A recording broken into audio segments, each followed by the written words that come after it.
একজন ডক্টরের কর্তব্য অসুস্থ মানুষকে সুস্থ করা, সুস্থ মানুষকে অসুস্থ করা না। তাই বলছি বোরকাটা পরে নে।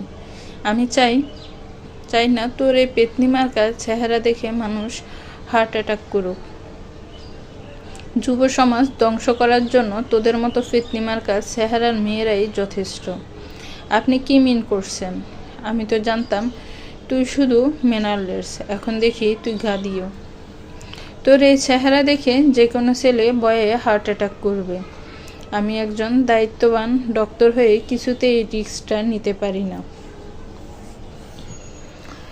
আপনি তো ছেলে, তাই না? অবশ্যই। তোর কোনো সন্দেহ আছে? আগে সন্দেহ ছিল না, কিন্তু এখন সন্দেহ হচ্ছে। আপনি যদি ছেলে হতেন অবশ্যই আমাকে দেখে হার্ট অ্যাটাক করতেন, তাই নয় কি? আপনি আমাকে দিনরাত 24 ঘন্টা নিজের চোখের সামনে দেখছেন, কিন্তু আপনি একদম সুস্থ, কোনো অ্যাটাক ফ্যাটাক হয়নি।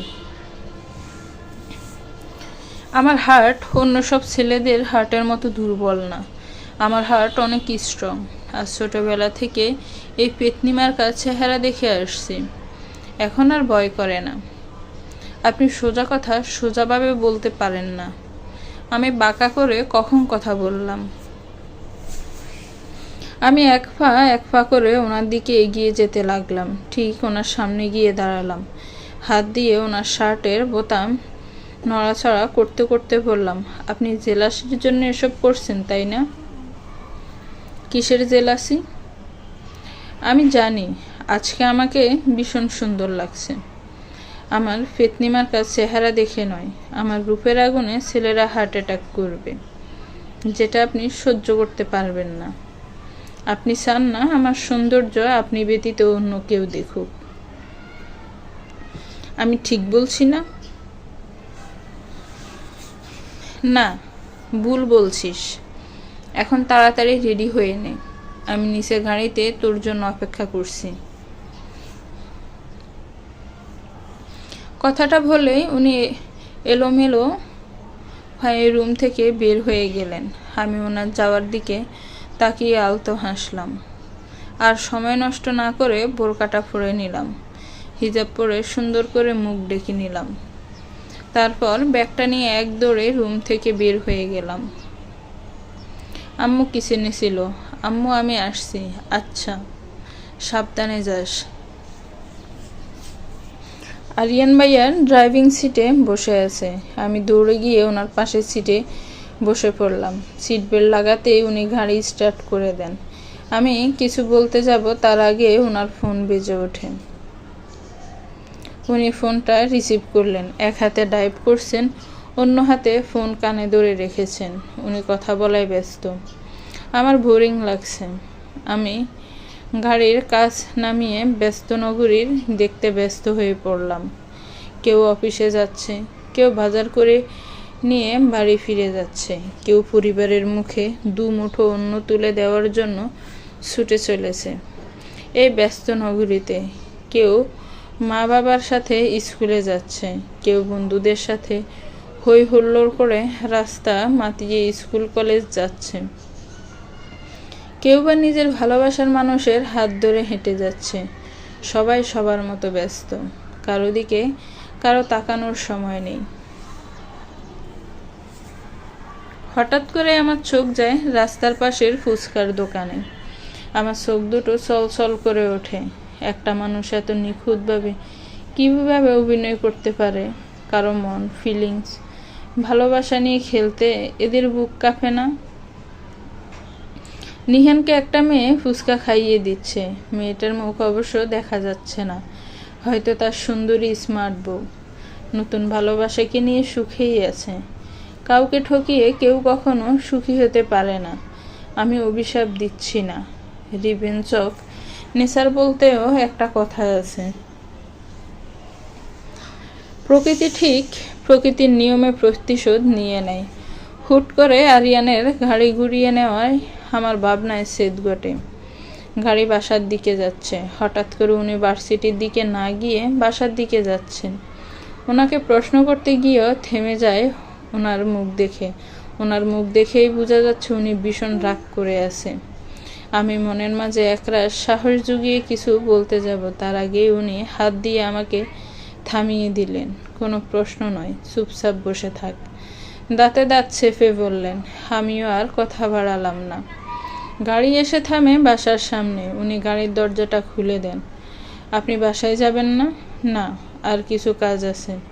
তুই বাসায় যা, আজকে সারাদিন রুম থেকে বের হবি না, কেউ ডাকলেও না। এখনই প্রশ্ন করা শুরু করবি জানি, তার আগেই আমি চলে যাই। আমি গাড়ি থেকে নামতেই উনি আমাকে কিছু বলার সুযোগ না দিয়ে একটানে গাড়ি নিয়ে চলে যায়। আমি ব্যাককলের মতো কিছুক্ষণ ওনার যাওয়ার পানে তাকিয়ে রইলাম। এতক্ষণ ধরে কি হলো কিছুই মাথায় ঢুকছে না। উনি নিজে ভার্সিটির যাওয়ার কথা বললেন, আবার উনি নিজে ভার্সিটি নিয়ে গেলেন না। আজব, উনি হঠাৎ এভাবে রেগে গেলেন কেন? সকাল থেকে সব কিছু তো ঠিকই ছিল। আমি আর এখানে দাঁড়ালাম না, বাসার ভিতরে চলে এলাম। কিরে আরশি, চলে এলি কেন? মাত্রই তো ভার্সিটি গেলি, এখনই ফিরে এলি? ভার্সিটি যাওয়ার মতো সৌভাগ্য আমার হয়নি।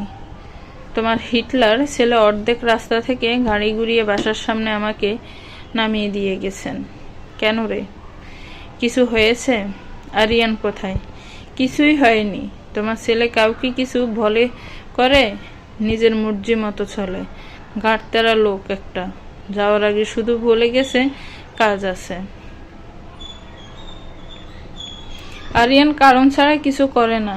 এটা করার পিছনেও নিশ্চয়ই কোনো বড় কারণ আছে, তাই এমন করছে।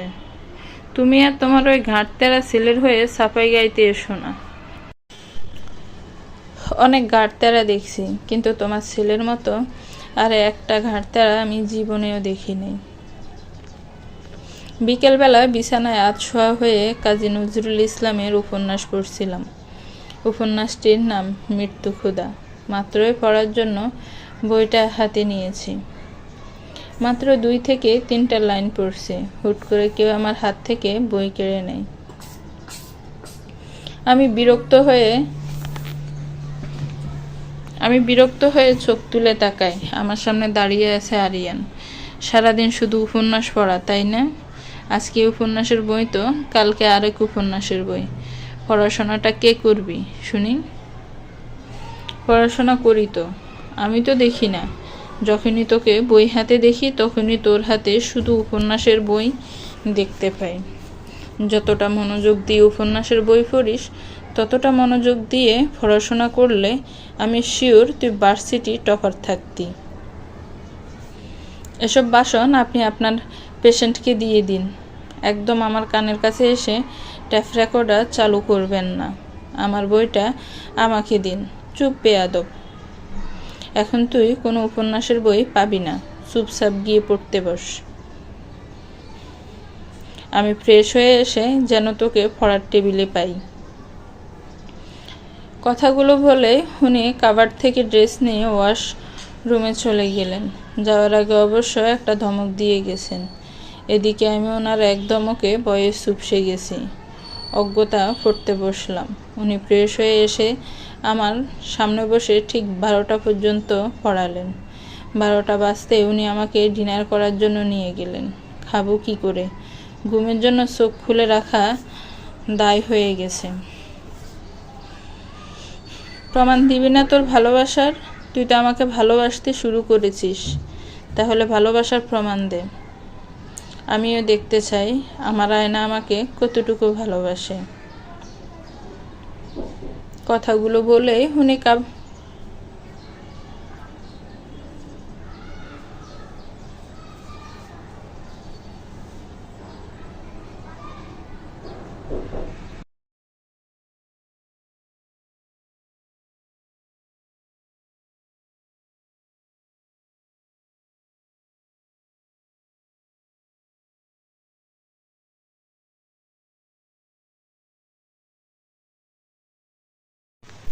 উনি আমার সামনে খাবার রাখলেন। উনি নিজেও খাবার নিলেন। আমার তো এখন খাওয়ার মুড নেই। আমার তো এখন ঘুমোতে ইচ্ছে করছে। উনি চেয়ার থেকে উঠে আবার কিচেনে চলে গেলেন। উনি যেতেই খাবারের প্লেটটা সরিয়ে টেবিলে মাথা রেখে শুয়ে পড়লাম। যখনই চোখ দুটো লেগে আসছিল তখন ইনি চিৎকার শুরু করে দিলেন। চিৎকার করছেন না, তবে আমার কাছে চিৎকারই মনে হচ্ছে। রাতে কেউ আস্তে কথা বললেও জোরে শোনা যায়, কারণ রাতের পরিবেশ থাকে নিস্তব্ধ। তুই খাবার সরিয়ে রেখে টেবিলে মাথা রেখে শুয়ে আছিস কেন? আমার খুব ঘুম পাচ্ছে, এখন খেতে ইচ্ছে করছে না। আপনি গিলতে থাকেন, আমি ঘুমোতে যাই। তোকে একদিন না করছি না এসব ভাষা ইউজ করবি না। আরেকদিন যদি বলিস এমন থাপ্পড় দিব যে এসব ভাষা তো ভুলবিও, সাথে তোর বাপের নামও ভুলে যাবি। ধমক দিয়ে। আপনি সবসময় আমাকে শুধু ধমকান কেন? আমার একটুও ভালো লাগে না। তুই আমার কথা শুনলেই তো আর ধমক দিতে হয় না। তুই তো আবার বিশ্ববিখ্যাত ঘাটতেরা। জন্মের পর থেকেই ঠিক করে রেখেছিস আরিয়ান নামক এই ব্যক্তিটার কথা জীবনেও শুনবি না। এখন কথা না বলে চুপচাপ খা। খেতে আলসেমি লাগছে, আপনি খাইয়ে দিন না, প্লিজ প্লিজ। উনি বিরক্ত হয়ে আমাকে খাইয়ে দিতে লাগলেন, নিজেও খেতে লাগলেন। আমার খাওয়া শেষ হতে আমি রুমে চলে আসলাম। উনি সব কিছু গুছিয়ে রাখতে গেলেন। খাওয়া কমপ্লিট পরই ঘুম চলে গেছে। আমি বেলকনিতে চলে গেলাম। শো শো করে বাতাস বইছে, তার সাথে তাল মিলিয়ে উঠছে আমার চুল। বাতাসের গতি বাড়ছে, হয়তো বৃষ্টি অথবা ঝড় আসার পূর্ব লক্ষণ। হঠাৎ করে দুইটা হাত আমাকে পিছন থেকে জড়িয়ে ধরল। জানি এটা আরিয়ান। ওনার শ্বাস আমার ঘাড়ে আছড়ে পড়ছে। উনি আমার কানের কাছে মুখ নিয়ে ফিসফিস করে বললেন, প্রমাণ দিবি না তোর ভালোবাসার? তুই তো আমাকে ভালোবাসতে শুরু করেছিস, তাহলে ভালোবাসার প্রমাণ দে। আমিও দেখতে চাই আমার আয়না আমাকে কতটুকু ভালোবাসে। ওনার কথা শুনে আমার ভিতরে শীতল হাওয়া বয়ে গেল। ওনার ছোঁয়ায় আমি ফ্রিজড হয়ে গেছি। নড়াচড়া করার শক্তিটুকুও পাচ্ছি না। উনি আমার কানের লতিতে কামড় দিলেন। কিরে, দিবি না তোর ভালোবাসার পক্ষে প্রমাণ? কি প্রমাণ দিব? তুই কি বাচ্চা? এটাও জানিস না ভালোবাসার প্রমাণ কি করে দিতে হয়? চল আজকে তোকে আমি শিখাই ভালোবাসার প্রমাণ কি করে দিতে হয়। হুট করে উনি আমাকে কোলে তুলে নেন। আমি পড়ে যাওয়ার ভয়ে ওনার গলা জড়িয়ে ধরি। আমি অবাক চোখে ওনার দিকে তাকিয়ে আছি। উনি আমাকে নিয়ে রুমে চলে আসলেন। আমাকে বিছানায় শুইয়ে দিয়ে নিজেও আমার উপর শুয়ে পড়লেন। তারপর স্লো ভয়েসে বললেন, আবার যদি বৃষ্টি নামে আমিই তোমার প্রথম হব, লেপ্টে যাওয়া শাড়ির মতো অঙ্গে তোমায় জড়িয়ে রব। ওনার কথাগুলো বলার পরপরই বৃষ্টি নামে ঝুম বৃষ্টি। ওনার চোখে আমি নেশা দেখছি, আমাকে কাছে পাবার নেশা। কিন্তু আমার যে কিছু সময় চাই। হঠাৎ খুব জোরে বিদ্যুৎ চমকায়। আমি ভয়ে ওনাকে জড়িয়ে ধরি। পরপর কয়েকবার বিদ্যুৎ চমকায়, কারেন্ট চলে গেল। রুম জুড়ে অন্ধকার। উনি শক্ত করে আমাকে নিজের সাথে জড়িয়ে নিলেন। বাইরের প্রবল বেগে বৃষ্টি হচ্ছে। জানালা খোলা থাকায় বাতাসে জানালার পর্দাগুলো উড়ছে। উনি আমাকে নিজের সাথে মিশিয়ে নিলেন।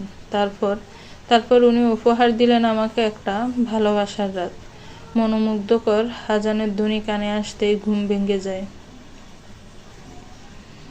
নিজেকে আবিষ্কার করি আরিয়ানের বুকের উপর। ওনার হৃদস্পন্দন অনুভব করতে পারছি।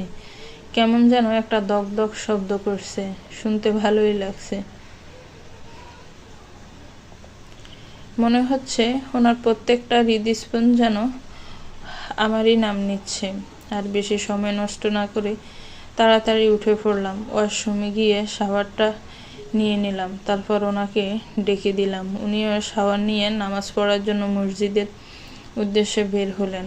আমিও নামাজটা পড়ে নিলাম। প্রচুর ঘুম পাচ্ছে গতকাল রাতে দেরিতে ঘুমানোর জন্য। আর কিছু না ভেবে আবার শুয়ে পড়লাম। অল্প কিছুক্ষণের মাঝে ঘুমিয়ে পড়লাম। ঘুম ভাঙল 7:30। রুমে আরিয়ানকে দেখতে পেলাম না, ওয়াশরুমেও নেই, ব্যালকনিতেও নেই। আমি তাড়াতাড়ি রুমের বাইরে গেলাম, কিন্তু ড্রয়িং রুমে কেউ নেই। আব্বু আম্মুর রুমে গিয়ে দেখলাম আম্মু ঘুমোচ্ছে, আনহা হয়তো প্রাইভেটে গেছে। আনহার প্রাইভেট সকাল 6:30 থেকে। আমি আবার রুমে আসলাম। আব্বু আর আরিয়ান কি এখনো মসজিদ থেকে আসেনি? ড্রেসিং টেবিলের আয়নার সামনে একটা সাদা কাগজ ঝুলছে। কাগজে মেবি কিছু লেখা আছে, কিন্তু এটা কে এখানে রাখলো? আমি তো রাখিনি, আরিয়ানকেও রাখতে দেখিনি। নামাজ পড়ার আগেও তো আয়নায় এমন কিছু দেখিনি। আমি যখন ঘুমিয়েছিলাম, আরিয়ানের অবর্তমানে কেউ কি আমাদের রুমে আসছিল? আমি তাড়াতাড়ি ড্রেসিং টেবিলের সামনে গেলাম, কাগজটা হাতে নিলাম। এটা তো আরিয়ানের লেখা। ওনার ডায়েরি পড়তে পড়তে ওনার লেখা খুব ভালো করে চিনে গেছি। উনি তাহলে বাসায় এসেছিলেন। আয়না, আজকে আমি ভীষণ খুশি। তুইও আমাকে ভালোবাসতে শুরু করেছিস, এটা বুঝতে পারছি। আমি কালকে রাতের কথা জীবনেও ভুলব না। আমার জীবনে শ্রেষ্ঠ রাত ছিল। আজকে নিজেকে পরিপূর্ণ মনে হচ্ছে। অবশেষে আমার একতরফা ভালোবাসা সফল হলো। এইগুলো তোকে লিখে নয়, মুখে বলতাম, কিন্তু আমার হাতে একদমই সময় ছিল না। হসপিটাল থেকে একটা ইমার্জেন্সি কল আসছিল, তাই চলে যেতে হলো। তোকে জাগাইনি, কারণ তোর ঘুমন্ত নিষ্পাপ মুখটা দেখে আর জাগাতে ইচ্ছে করেনি। আমি আর আব্বু চলে গেলাম। তুই খাওয়া দাওয়া করে ভার্সিটি চলে যাস, আম্মুকে ডাকিস না। আমার মাথা ব্যথা করছিল, তাই ঘুমিয়েছে। ভার্সিটিতে বোরকা পরে যাবি, সাবধানে ভার্সিটি যাবি, আর ভার্সিটিতে পৌঁছে আমাকে একটা ফোন দিবি, মনে থাকে যেন। ইতি, বুঝলে বুঝপাতা, না বুঝলে তেজপাতা। শেষ লাইনটা পড়ে আমি ফিক করে হেসে দিলাম। উনিও মজা করতে পারেন, আমার কল্পনার বাইরে ছিল। আমি ওনাকে ছোটবেলা থেকে ভাইয়াকে ছাড়া আর অন্য কারোর সাথে মজা করতে দেখিনি। উনি নিজেকে বাইরে থেকে সবসময় কঠিন মানুষ প্রমাণ করতে চান। সবসময় বাইরের মানুষ কাছে নিজেকে গম্ভীর প্রমাণ করতে চান।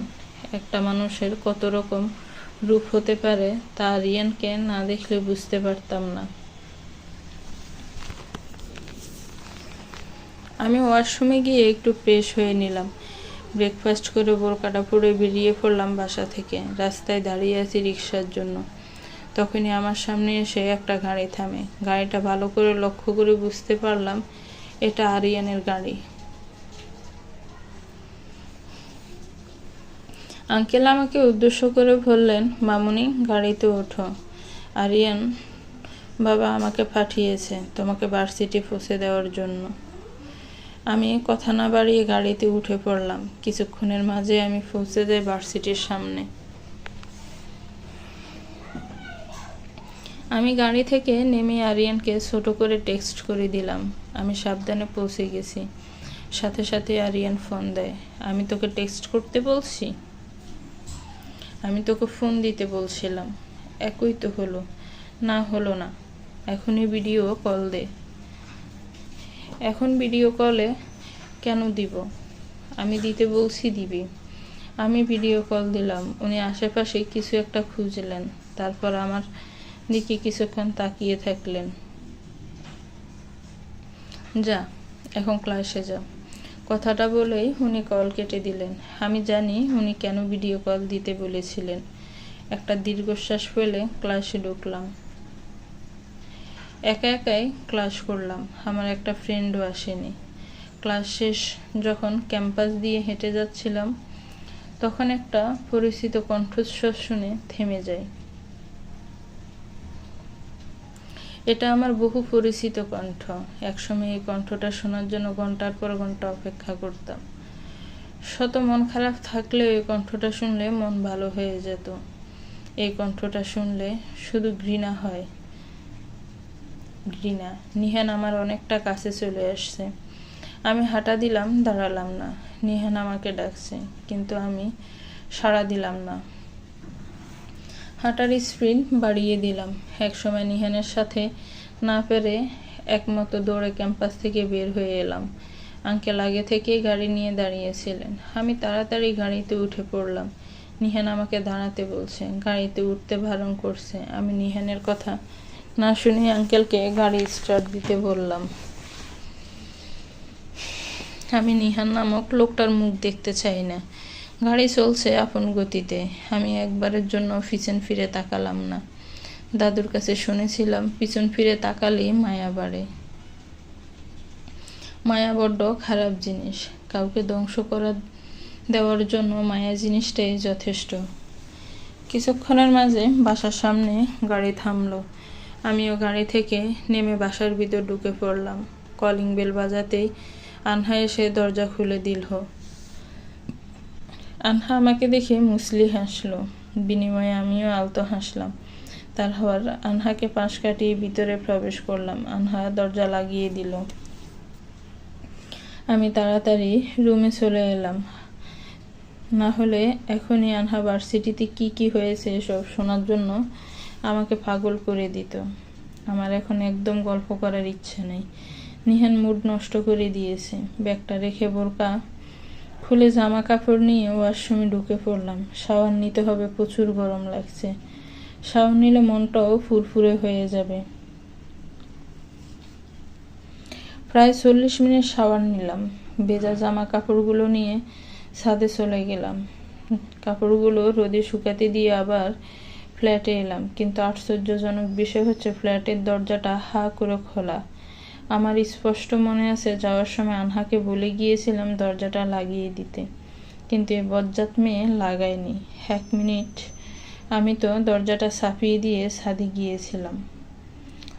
ফ্ল্যাটে আবার ছোট ঢুকে নিত। আমি তাড়াতাড়ি ভিতরে ঢুকে দরজাটা লাগিয়ে দিলাম, যাতে চোর বাইরে যেতে না পারে। ড্রয়িং রুমের প্রতি কোণা ভালো করে খুঁজলাম, কাউকে পেলাম না। কিচেনটাও খুঁজে দেখলাম। তারপর প্রতিটা রুম চেক করলাম, কিন্তু চোর খুঁজে পেলাম না। হুট করেই মনে পড়লো, আমি সবার রুম চেক করলেও নিজের রুমটাই চেক করিনি। দৌড়ে রুমে গেলাম। রুমে গিয়ে বুঝলাম রুমে চোর না আসলেও টর্নেডো এসেছিল। আরিয়ানের বিছানার ওপর মাথা নিচু করে বসে আছেন, 2 হাত দিয়ে চুল ধরে টানছেন। আরিয়ানকে এই সময় বাসায় দেখে আমি কিঞ্চিত অবাক হয়েছি। উনি এত তাড়াতাড়ি আজকে হসপিটাল থেকে চলে এলেন। এভাবে 2 হাত দিয়ে চুল ধরে টানছেন কেন? মাথা ব্যথা করছে? কিন্তু মাথা ব্যথা করলে রুমে জিনিসপত্র ভাঙচুর করেছেন কেন? কি হয়েছে? উনি কি রেগে আছেন? কিন্তু কার উপর? আমার উপর? কিন্তু আমি তো রাগ করার মতো কিছু করিনি আজকে। ওনার কথা অনুযায়ী ভার্সিটিতে বোরকা পরে গিয়েছি। ওনাকে কি জিজ্ঞেস করব? হঠাৎ উনি আমার দিকে তাকালেন। ওনার চোখ দেখে আমি ভয়ে আঁতকে উঠলাম। উনি যে ভীষণ রেগে আছেন সেটা ওনার চোখে বলে দিচ্ছে। এখানে থাকা মানে নিজের বিপদ। তাই এখন এখান থেকে চলে যাওয়াই মঙ্গল। যতক্ষণ না ওনার রাগ কমছে ততক্ষণ ওনার আশেপাশে আসা যাবে না, না হলে সব রাগ আমার উপর ঝাড়বেন। উনি আমার দিকে এগিয়ে আসছেন। আমি উল্টো ঘুরে দৌড় দিতে যাব, তখন উনি আমার হাত চেপে ধরেন। টান দিয়ে আমাকে দরজার সাথে চেপে ধরেন। আমি ভয়ে সিটিয়ে আছি, জানি এখন আমার উপর দিয়ে সুনামি যাবে। উনি দাঁতে দাঁত চেপে বলেন, পুরনো প্রেম জেগে উঠছে তাই না? মানে বুঝতে পারছিস না? বুঝবি কি করে? এখন তো তোর দুনিয়ার কোনো কিছুই বোধগম্য হবে না। তোর লাইফে আবার তোর প্রাক্তন প্রেমিক ফিরে আসছে। তোর মস্তিষ্ক জুড়ে তো শুধুই নিহান, অন্য কিছু অর্থ তো তোর মাথায় ঢুকবে না। আপনি এসব কি আজে বাজে কথা বলছেন? আমি আজে বাজে কথা বলছি না, তুই আজে বাজে কাজ করছিস। ভার্সিটির নাম করে গিয়ে প্রাক্তন প্রেমিকের সাথে রংলীলা করছিস। আপনি এখন রেগে আছেন। আপনার মাথা ঠিক নেই। কি বলছেন আপনি নিজেও বুঝতে পারছেন না। আমার মাথা একদম ঠিক আছে। আমি তোকে ভার্সিটিতে পড়তে পাঠিয়েছিলাম, নিহানের সাথে প্রেম করতে না। এখন আমি একদম শিওর আপনার মাথা খারাপ হয়ে গেছে। আপনি ভাবলেন কি করে এত কিছু হয়ে যাওয়ার পরেও আমি নিহানের সাথে প্রেম করব? আমি তো এখন ওর মুখটা পর্যন্ত দেখতে চাই না। প্রেম তো অনেক দূরের কথা। কেন আমার সাথে এত নাটক করছিস? আমি তোর এসব নাটক আর সহ্য করতে পারছি না। প্রথমে ভালোবাসার নাটক করলি, আর এখন নিজেকে আমার কাছে ভালো প্রমাণ করতে চাইছিস। তুই একদিন বলেছিলি আমি অ্যাক্টিং করলে অল্প দিনেই বেশ খ্যাতি অর্জন করতে পারতাম। আমার মনে হয় আমি না, তুই পারতি। এত সুন্দর অ্যাক্টিং করার জন্য নোবেল দেওয়া উচিত তোকে।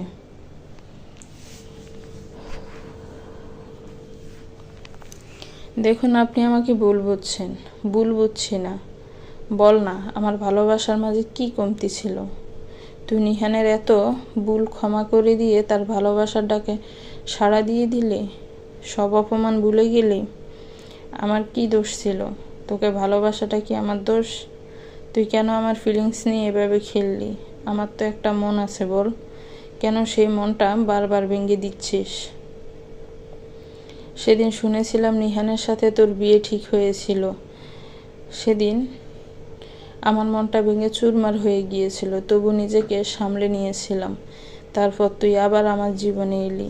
তোর ভালোবাসা দিয়ে আবার আমার ভাঙা মনটা জোড়া লাগালি, কিন্তু আবার তুই আমার মনটা ভেঙে দিলি। এখন সত্যি আফসোস হচ্ছে কেন যে তোর সাথে আমার দেখা হলো। এখনো মনে পড়ে সেদিনের কথা, যেদিন তোর সাথে আমার প্রথম দেখা হয়েছিল। তোর সাথে আমার প্রথম যেদিন দেখা হয়েছিল সেদিন তুই কাদা মেখে ভূত হয়েছিলি। তখন তুই নিতান্তই বাচ্চা একটা মেয়ে। তোর বয়স ছিল তখন মাত্র 7 বছর। তোর কাদা মাখা বাচ্চা বাচ্চা ফেস দেখে তখনই আমার তোকে ভালো লেগে যায়। তোকে দেখি ইচ্ছে করছিল গাল দুটো টেনে দিই। তুই তখন আন্টির হাতের মার খেয়ে মাটিতে বসে হাত পা ছড়িয়ে ছিটিয়ে কাঁদছিলি। তোর সাথে কারণে অকারণে ঝগড়া করি, সবসময় তোর আশেপাশে থাকতে চাইতাম। আস্তে আস্তে ভালো লাগাটা ভালোবাসায় রূপান্তরিত হয়। হঠাৎ একটা ঝড় এসে আমার জীবনটা এলোমেলো করে দিল। কারণে অকারণে তোর সাথে ঝগড়া, তোদের বাড়ি যাওয়া বন্ধ করে দিলাম। তুইও বড় হতে থাকিস, আমিও বড় হতে থাকি। আমিও বুঝতে পারি এটা আমার শুধু ভালো লাগা না, ভালোবাসা। কিন্তু ততদিন তোর সাথে আমার দূরত্ব বেড়ে যায়। তুই অন্য কারো প্রেমে পড়ে যাস। যেদিন শুনেছিলাম তুই নিহানকে বিয়ে করার জন্য জেদ ধরেছিস আর আঙ্কেল রাজি হয়ে গেছে, সেদিন আমি সারা রাত কান্না করি। ছেলেদের কাঁদতে নেই, কিন্তু প্রিয়জন হারিয়ে ছেলেরাও কাঁদে। আমিও কেঁদেছিলাম 4 দেওয়ালে বন্দি রুমের মাঝে। আমি সবার মতো নিজের আবেগ অনুভূতি প্রকাশ করতে পারি না, তাই হয়তো তুই আমার ভালোবাসাটা বুঝলি না। একদিন তুই ঠিকই আমার ভালোবাসাটা বুঝবি, কিন্তু সেদিন তুই আমাকে খুঁজে পাবি না। সেদিন হারিয়ে যাব তোর শহর থেকে অনেক দূরে।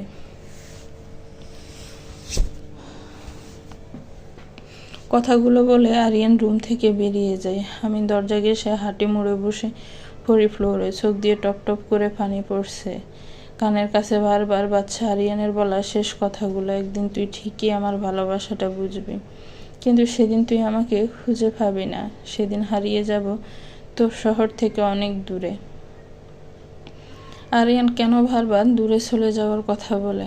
আরিয়ান কি বুঝে না ওর দূরে চলে যাওয়ার কথা শুনলে আমার কষ্ট হয়? আরিয়ান কেন আমার সাথে এমন ব্যবহার করলো? আমি তো আরিয়ানের এসব ব্যবহার মেনে নিতে পারছি না। এই ভালো তো এই খারাপ, এই কেয়ারিং তো এই অত্যাচার। আর আরিয়ান এসব কি বলে গেল? কিছুই মাথায় ঢুকছে না। সব কিছু মাথার উপর দিয়ে যাচ্ছে। আমি নিহানের সাথে কখন রংলীলা করলাম? আরিয়ানকে এসব আজে বাজে কথা কে বলল? উঠে দাঁড়ালাম, ঢুলো ঢুলো পায়ে বেলকনিতে চলে এলাম। কার্পেটের ওপর দপ করে বসে পড়লাম। হঠাৎ আমার হাতের ফোনের মেসেজ টোন বেজে উঠল। লক খুলতে খুলতে টুংটাং শব্দ করে বেশ কিছু মেসেজ আসে। সবগুলো মেসেজে 1 নাম্বার থেকে এসেছে। মেসেজগুলো আননোন নাম্বার থেকে এসেছে। আমি মেসেজ ওপেন করি। কি ভাবছো? আমি তোমার প্রণয়ের দহনে পড়ব আর তুমি সুখে শান্তিতে সংসার করবে? তা আমি কখনো হতে দিব না। আমি যেমন তোমার ফনয়ের দহনে পুড়েছি, তেমন তোমাকেও ফুটতে হবে। তুমি যদি আমার না হও, আমি তোমাকে আর কারোর সাথে সুখে শান্তিতে সংসার করতে দিব না। আমাকে চিনতে পারছো নাকি ভুলে গেছো? এত তাড়াতাড়ি ভুলে গেলে নাকি ভুলে যাওয়ার অভিনয় করছো? তুমি ভুলে যাওয়ার চেষ্টা করলেও আমি বলতে দিব না। আচ্ছা যাও, আমি নিজেই আমার পরিচয়টা দিচ্ছি। আমি নিহান, তোমার ভালোবাসা, যাকে এক মুহূর্ত না দেখলে তুমি পাগল হয়ে যাও। পাগলি একটা, ফিরিতি কাঁঠালের আটা, লাগলে পরে ছাড়ে না। খুব তাড়াতাড়ি দেখা হবে বেবি। ভাই জানেমান। তার মানে নিহান সব কিছু করেছে। আরিয়ানকে নিহানই ভুল বুঝিয়েছে। আরিয়ান নিহানের কথায় আমাকে ভুল বুঝলো, আমাকে সত্যিটা বলার সুযোগটাও দিল না। আমি এতদিনে আরিয়ানের একটু বিশ্বাস পর্যন্ত অর্জন করতে পারলাম না। অন্যের কথা শুনে আমাকে অবিশ্বাস করলো। চোখ বন্ধ করে দেয়ালে মাথা ঠেকিয়ে দিলাম। আমার কিছু ভালো লাগছে না, সব কিছু অসহ্য লাগছে। কি সুন্দর ফুরফুরে ঠান্ডা বাতাস লাগছে। অন্য সময় হলে চোখ বন্ধ করে বাতাস উপভোগ করতাম, কিন্তু আজকে বাতাসটাও আমার কাছে বিষাক্ত লাগছে।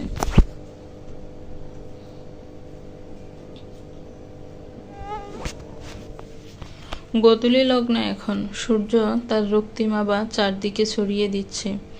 আমিও ঘুমে ডুলছি। চোখের পাতা খুলে রাখায় দায় হয়ে গেছে। এক সময়গুলো বন্ধ হয়ে এলো। হারিয়ে গেলাম ঘুমের রাজ্যে। হুট করে ঘুমটা ভেঙে গেল। ঘুম ভেঙে যাওয়ার কারণ আমার পেটে ইঁদুর দৌড়াচ্ছে। অনেক ক্ষুধা লাগছে। এখন কিছু না খেলে আমি শেষ। চারদিকে অন্ধকার, তার মানে রাত হয়ে গেছে। আমি তাড়াতাড়ি উঠে বসে টেবিলে ল্যাম্পটা জ্বালিয়ে দিলাম। ঘড়ির দিকে তাকিয়ে দেখলাম ঘড়ির কাঁটা 12টায় অবস্থান করছে। আশ্চর্য বিষয়, আমি এতক্ষণ ধরে ঘুমোচ্ছি, কেউ আমাকে ডাক দিল না। অ্যাটলিস্ট খাওয়ার জন্য হলেও তো ডাকবে। আমি বিছানায় এলাম কি করে? আরিয়ান নিয়ে আসছে, কিন্তু আরিয়ান তো রুমে নেই। আমার ঘুমের মাঝে হাঁটার অভ্যাস হয়ে গেল নাকি? ঘুমের মাঝে হেঁটে হেঁটে ব্যালকনি থেকে বিছানায় চলে আসছি। ব্যালকনিতে একটা মানুষের ছায়ামূর্তি দেখা যাচ্ছে। আমার আর বুঝতে অসুবিধা হলো না যে এটা আরিয়ান। আমি বিছানা থেকে নেমে এগিয়ে গেলাম ব্যালকনির দিকে। আরিয়ান আকাশের দিকে তাকিয়ে আছে, কিন্তু আমি আকাশের দিকে তাকিয়ে থাকার মতো কিছু খুঁজে পেলাম না। না আছে চাঁদ, না আছে তারা, শূন্য আকাশ, শুধু গুটগুটে অন্ধকার। মানুষ অনেক সময় অনেক কিছু কোনো কারণ ছাড়াই করে, যে করে তার কাছে সেটা ভালো লাগলে অন্যদের কাছে সেটা পাগলামি মনে হয়। আমি আরিয়ানের পিছনে গিয়ে দাঁড়ালাম। আরিয়ানের কাঁধে হাত দিতে গিয়েও বারবার সরিয়ে নিচ্ছি। আরিয়ান এখনও আমার উপর রেগে আছে। এখন যদি এত রাতে সিন ক্রিয়েট করে তাহলে সবাই জেগে যাবে। ব্যাপারটা অনেক বিশ্রী হবে। ডাকতে ইতস্ত বোধ করছি। ঠোঁটটা হালকা ভিজিয়ে নিয়ে গলার স্বর নামিয়ে বললাম, আরিয়ান। আরিয়ানের কোনো প্রতিক্রিয়া নেই। আগের মতোই ভাবলেশীনভাবে আকাশের দিকে তাকিয়ে আছে। আমি এবার আরিয়ানের কাঁধে হাত রাখলাম। আরিয়ান একবার আমার দিকে ফিরে তাকিয়ে আবার আকাশ দেখায় ব্যস্ত হয়ে যায়।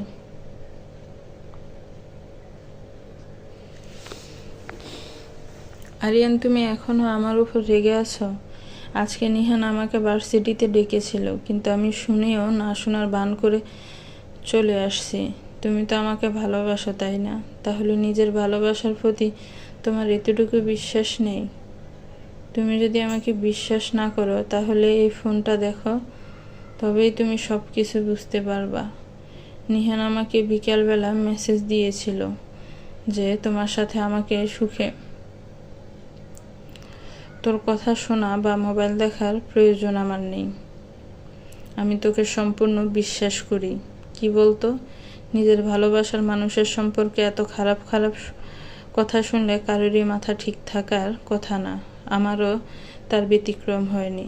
তার উপর নিহানের সাথে তোর এমন অন্তরঙ্গ ছবি দেখে নিজের মাথা ঠিক রাখতে পারিনি।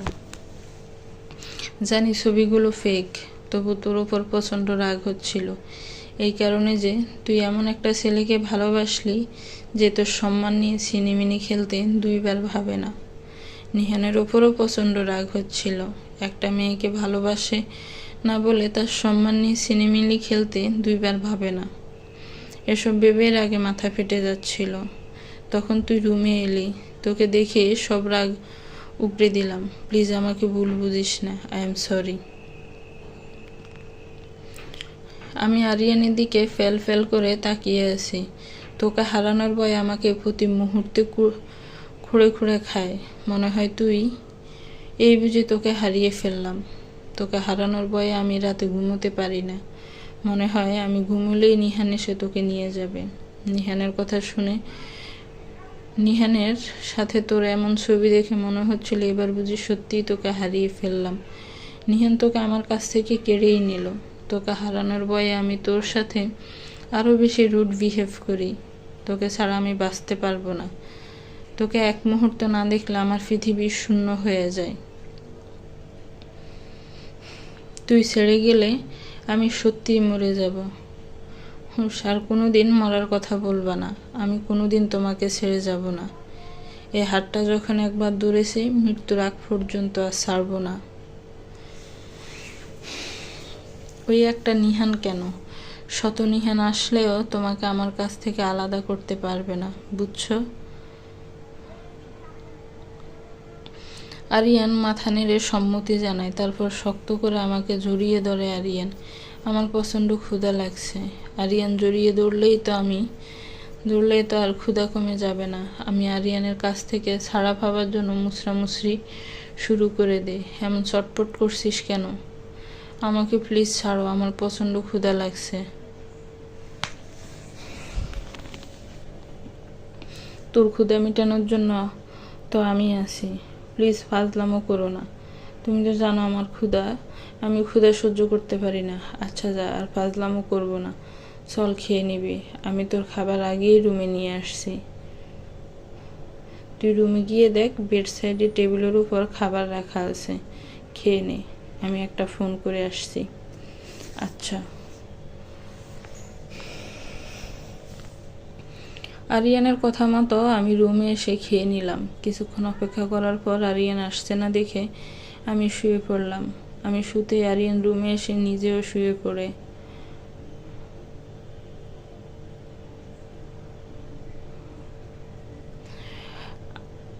আমাকে পিছন থেকে জড়িয়ে ধরে, তোর ক্ষুধা তো আমি মিটালাম, আমার ক্ষুধাও তো তোর মিটাতে হবে। খুব সকালে চিৎকার চেঁচামেচিতে আমাদের ঘুম ভেঙে যায়। আমাদের রুমের সামনে এভাবে চিৎকার কেন করছে? দরজাতে কেউ থাপ্পড় দিচ্ছে, দাম দাম শব্দ হচ্ছে। বাইরে আব্বু আম্মু, আনহা আর নিহানের গলা পাওয়া যাচ্ছে। আব্বু বেশ উত্তেজিত হয়ে বলছে, এমন অসভ্যর মতো চিৎকার চেঁচামেচি করছো কেন? এটা ভদ্রলোকের বাসা, বেরিয়ে যাও এখান থেকে। আমি চাই না তুমি আমার ছেলে আর বউকে কোনোভাবে ডিস্টার্ব করো। বেশি বাড়াবাড়ি করলে আমি তোমাকে অ্যারেস্ট করতে বাধ্য হব। তুমি একজন ভদ্রলোকের বাসায় গায়ের জোর খাটিয়ে ঢুকছো আর ভিতরে ঢুকে চেঁচামেচি করছো।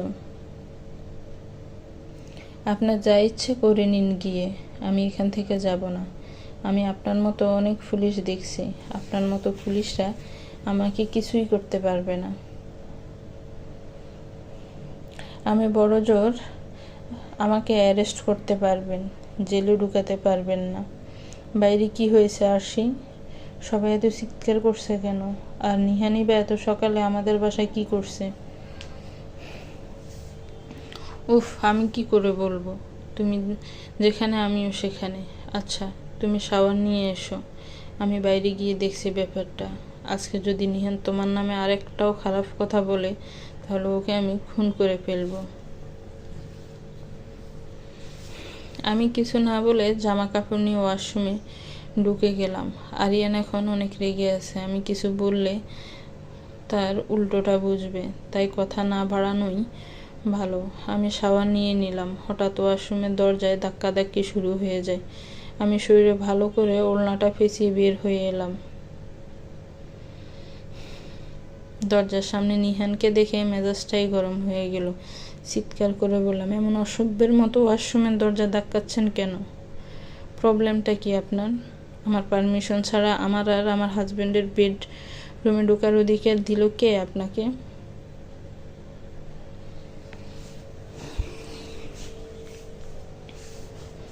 এসব কি বলছো আরু? তুমি আমাকে আপনি আপনি করে ডাকছো কেন? তুমি আমার সাথে এমন বিহেভ করছো কেন? আমি আপনার সাথে তেমন বিহেভ করছি যেমন করার দরকার। আপনার সাথে ভালো বা খারাপ কোনো রকম বিহেভ করার আমার ইচ্ছে নেই। আপনার সাথে কথা বলতে আমার রুচিতে বাদে। প্লিজ এখান থেকে চলে যান। আমি চাই না আপনার আচরণের কোনো রকম প্রভাব আমার ম্যারিড লাইফে পড়ুক।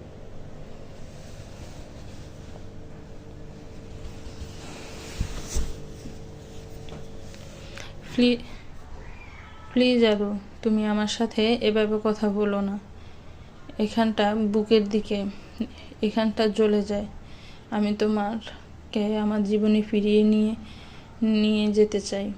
আজ এই চরিত্রহীন মেয়েকে ফিরিয়ে নিয়ে যেতে চাইছো কেন? তার উপর এখন তো বিবাহিত। প্লিজ আরু, আমাকে ক্ষমা করে দাও। আমি জানি একটা ভুল করেছি। ভুলটা হয়তো ক্ষমারও যোগ্য। তোমার আমাকে ক্ষমা করতে হবে না। তুমি শুধু আমার সাথে চলো। তোমাকে আমি আমার লাইফে ফিরিয়ে নিয়ে যেতে চাই। আপনি ফিরিয়ে নিয়ে যেতে চাইলে যে আমিও আপনার সাথে চলে যাব, সেটা আপনি ভাবলেন কি করে? আপনি ভুল করেননি। আপনি আমার সাথে অন্যায় করেছেন, যার কোনো ক্ষমা নেই। আপনি জানেন বিয়ের আসরে একটা মেয়ের বিয়ে ভেঙে যাওয়া কতটা অপমানজনক? আর বিয়েটা যদি ভেঙে দেওয়া হয় ছেলে পক্ষ থেকে, তাহলে তো আর কথাই নেই। আপনি বিয়ে ভেঙে দেওয়ার জন্য রিজন হিসেবে দাঁড় করালেন আমি চরিত্রহীন। আপনি একটা চরিত্রহীন মেয়েকে বিয়ে করতে পারবেন না। আপনি খ্যাত আনস্মার্ট মেয়েকে নিয়ে সারা জীবন কাটাতে পারবেন না। তাহলে আজকে এই খ্যাত আনস্মার্ট মেয়েটার কাছে কেন এসেছেন? আর আপনার শিক্ষিত স্মার্ট বউ কই? যাকগে, আপনার বউ সম্পর্কে জানার বিন্দুমাত্র জানার ইচ্ছা আমার নেই। ইনফ্যাক্ট আপনি রিলেটেড কোনো কথাই আমি শুনতে চাই না। চলে যান এখান থেকে। আপনার মতো মেরুদণ্ডহীন ছেলের সাথে আমি কোথাও যাব না। আপনার মতো ছেলের সাথে যাওয়ার থেকে মরে যাওয়া ভালো।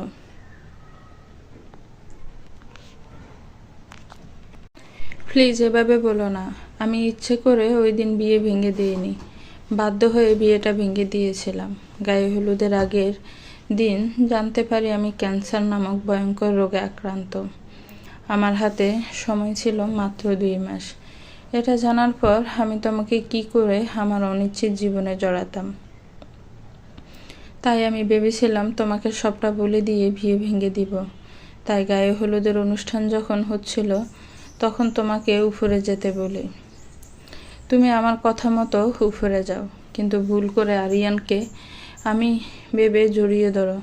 তখনই আমি রুমে প্রবেশ করি। অজান্তেই তোমাদের জড়িয়ে ধরা অবস্থায় ভিডিও করে ফেলি। আর ভিডিওটা গিয়ে আনিশাকে দেখায়। আনিশা ভিডিওটা দেখার পর বলে বিয়ের দিন তাকে বিয়ে করে নিয়ে তোমার গায়ে চরিত্রহীনা নামক তকমা লাগিয়ে দিয়ে বিয়ে ভেঙে দিতে। তাহলে তুমি আমাকে ঘৃণা করতে শুরু করবে আর আরিয়ানের সাথে সংসার শুরু করবে। সব কিছু আমাদের প্ল্যান মতোই হয়, কিন্তু বিয়ের কিছুদিন পর জানতে পারি আমি ক্যান্সারে আক্রান্ত না। কেউ ষড়যন্ত্র করে মিথ্যে ক্যান্সারের রিপোর্ট বানায়। সেই রিপোর্টটা আর কেউ না, আনিশাই বানিয়েছিল। আনিশা আমাকে বিয়ে করতে চেয়েছিল, কিন্তু আমি আনিশাকে রিজেক্ট করে দিই। তার প্রতিশোধ নিতেই এমন একটা জঘন্য খেলা খেলেছে তোমার আর আমার সাথে। ওর জন্য আমাদের জীবনটা নষ্ট হয়ে গেল। আমি খুব তাড়াতাড়ি আনিশাকে ডিভোর্স দিব আর তোমাকে বিয়ে করব। আরও প্লিজ আমার সাথে চলো।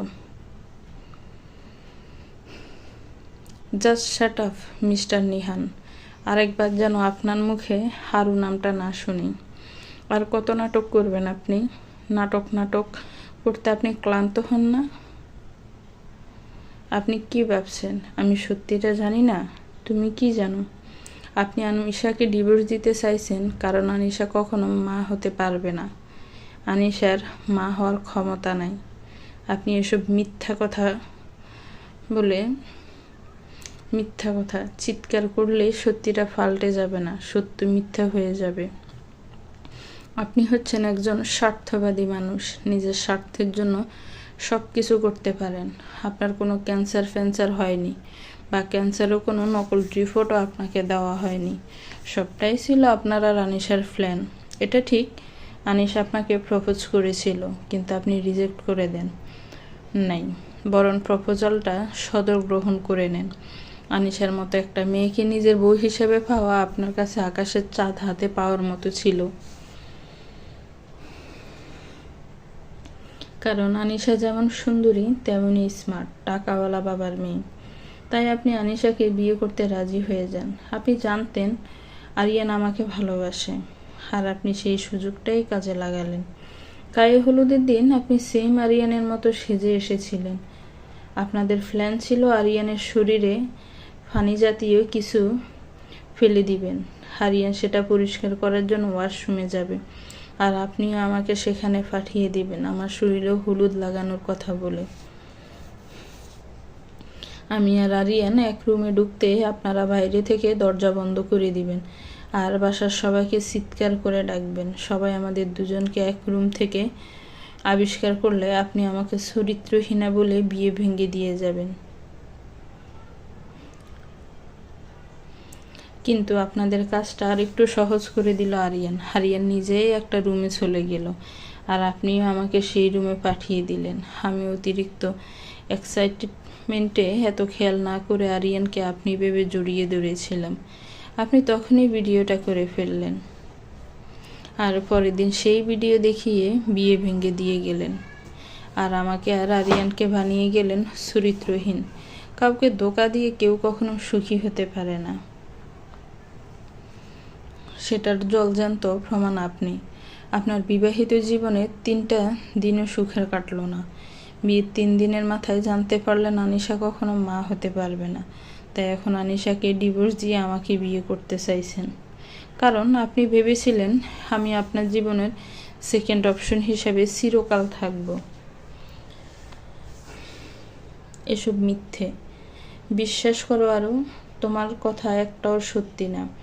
তোমার আর আমার বিরুদ্ধে আবার কেউ ষড়যন্ত্র করছে, আর এই ষড়যন্ত্রকারী আর কেউ না, এই আরিয়ান। এই পৃথিবীতে দুজন ব্যক্তি আছে যারা চায় না আমরা দুজন এক হই। এসব মিথ্যে বিশ্বাস করা, আরও তোমার বলা একটা কথাও সত্যি না। তোমার আর আমার বিরুদ্ধে আবার কেউ ষড়যন্ত্র করছে, আর এই ষড়যন্ত্রকারী আর কেউ না, এই আরিয়ান। এই পৃথিবীতে দুজন ব্যক্তি আছে যারা চায় না আমরা দুজন এক হই। তাদের মধ্যে একজন হচ্ছে আরিয়ান, আরেকজন হচ্ছে আনিশা। চুপ, আর একটা বাজে কথাও বলবেন না আমার আরিয়ানের বিরুদ্ধে। যদি বলেন তাহলে আমি কি করব আপনি কল্পনাও করতে পারছেন না। আরিয়ান কোনো ষড়যন্ত্র করেনি। ষড়যন্ত্র তো করছেন আপনি আর আনিশা মিলে। আমাকে এসব বলেছে আপনার ফ্রেন্ড ইহান, যে আপনাদের প্ল্যান থেকে বিয়ে সব কিছুতে সাক্ষী ছিলেন। ইহান সত্যিটা বলতেন না, যদি না ওনার বোনেরও বিয়ের দিন বিয়ে ভেঙে না যেত। ওনার বোনের বিয়ে ভেঙে যাওয়াতে উনি উপলব্ধি করতে পেরেছিলেন ওই দিন আমার আর আমার ফ্যামিলির কি অবস্থা হয়েছিল। তাই উনি অনুতপ্ত হয়ে আমার কাছে ক্ষমা চাইতে এসেছিলেন, আর সত্যিটা স্বীকার করে গেছেন। আমি কথাগুলো বলে একটা লম্বা শ্বাস নিলাম।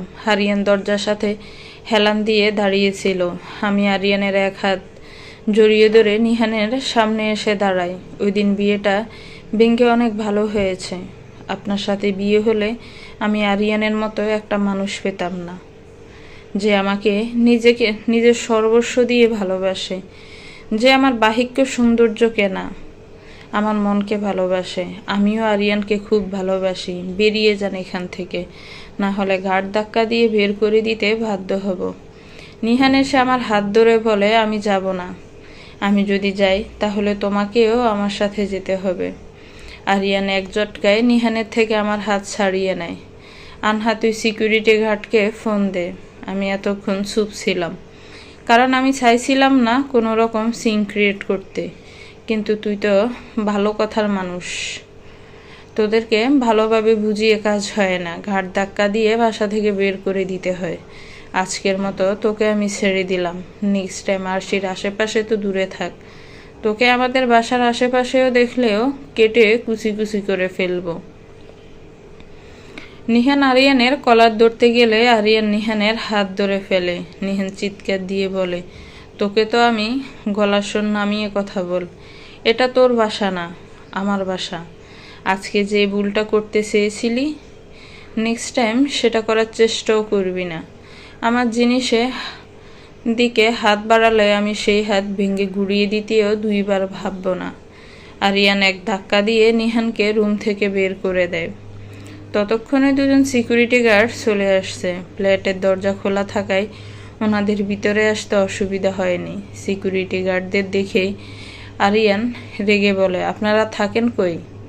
আপনাদের রাখা হয়েছে এখানে বসবাস করা প্রত্যেকটা পরিবারের সুরক্ষার জন্য, তাহলে আপনারা থাকতে বাইরের লোক বাসার ভিতরে প্রবেশ কি করে করে?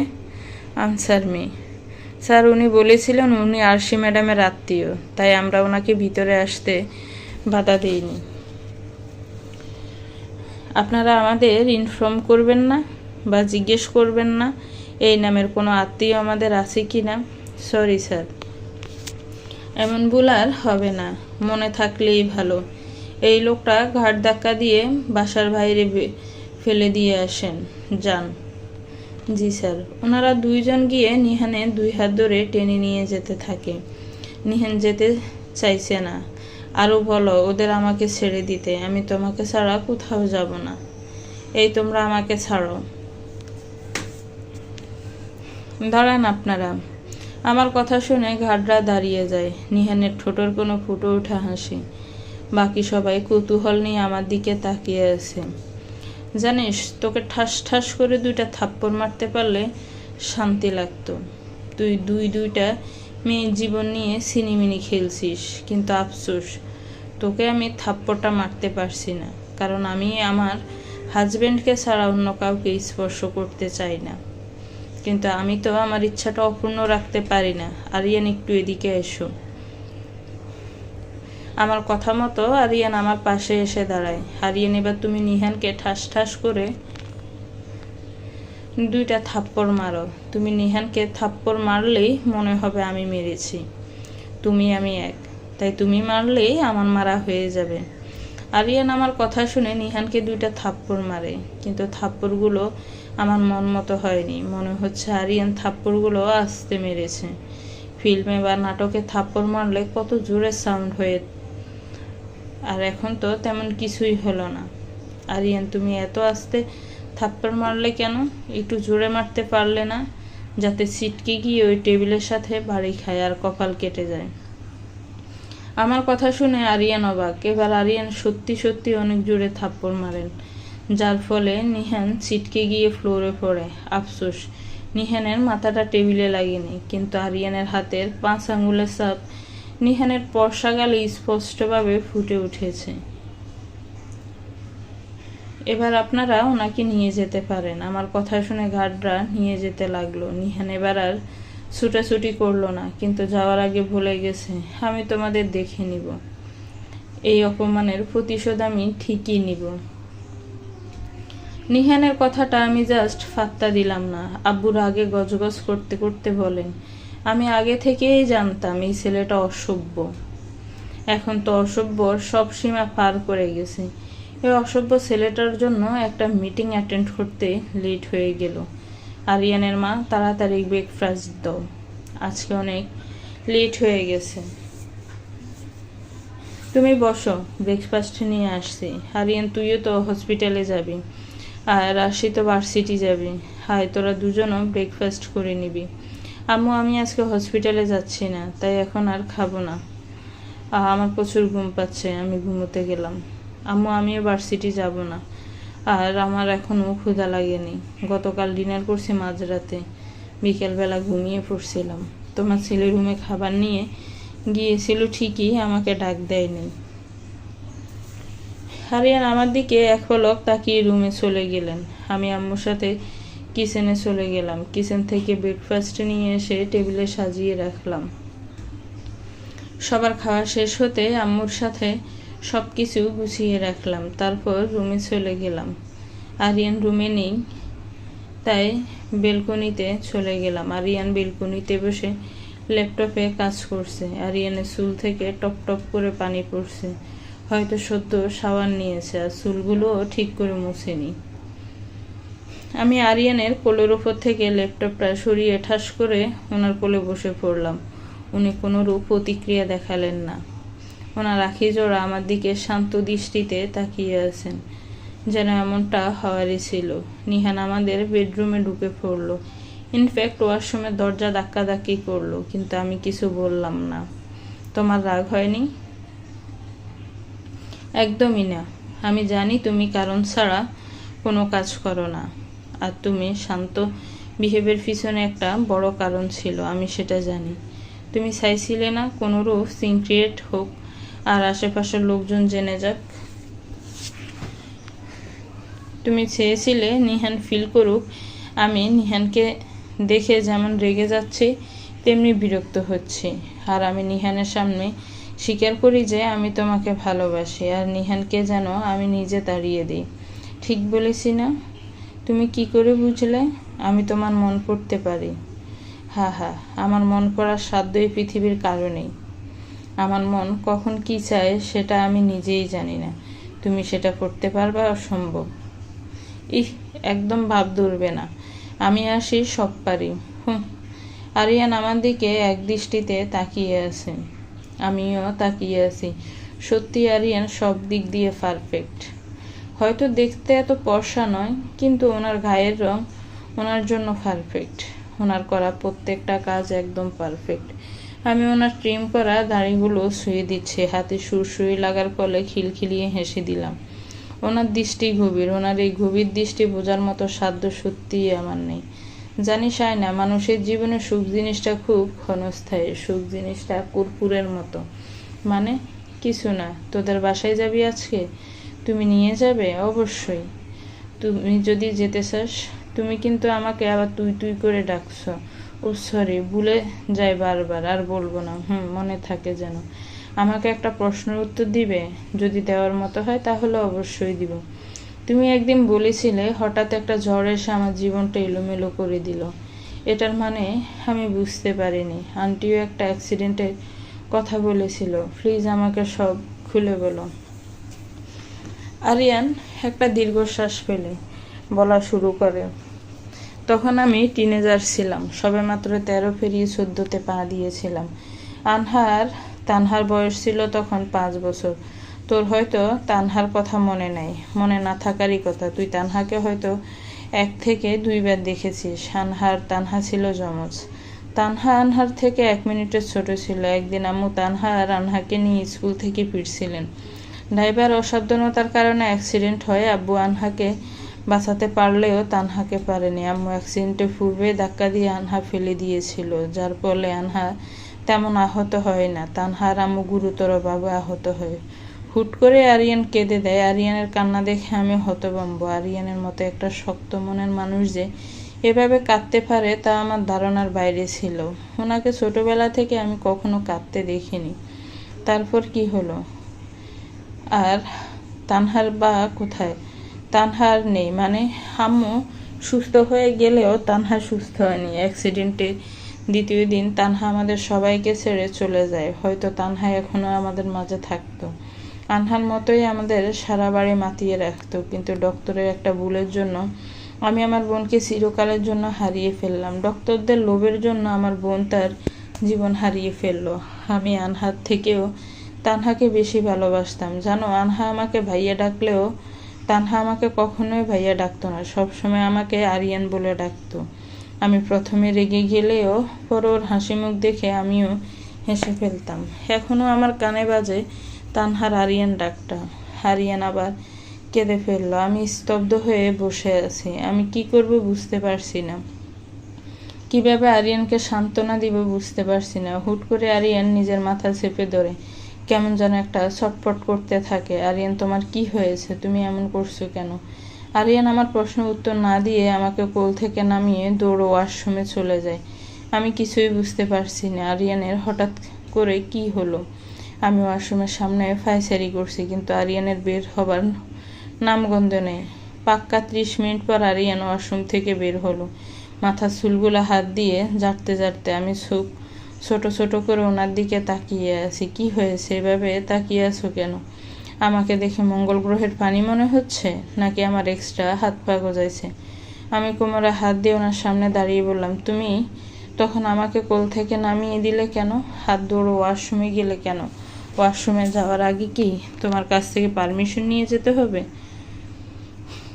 আমি এটা আবার কখন বললাম? এত ঘুরিয়ে পেঁচিয়ে না বলে সরাসরিই তো বলতে পারো তুমি আমার কোলে বসে থাকতে চাও। আমার কিন্তু কোনো সমস্যা নেই তোমাকে কোলে নিয়ে বসে থাকতে বা দাঁড়িয়ে থাকতে। আমি আবার কখন ঘুরিয়ে পেঁচিয়ে বললাম তোমার কোলে উঠতে চাই?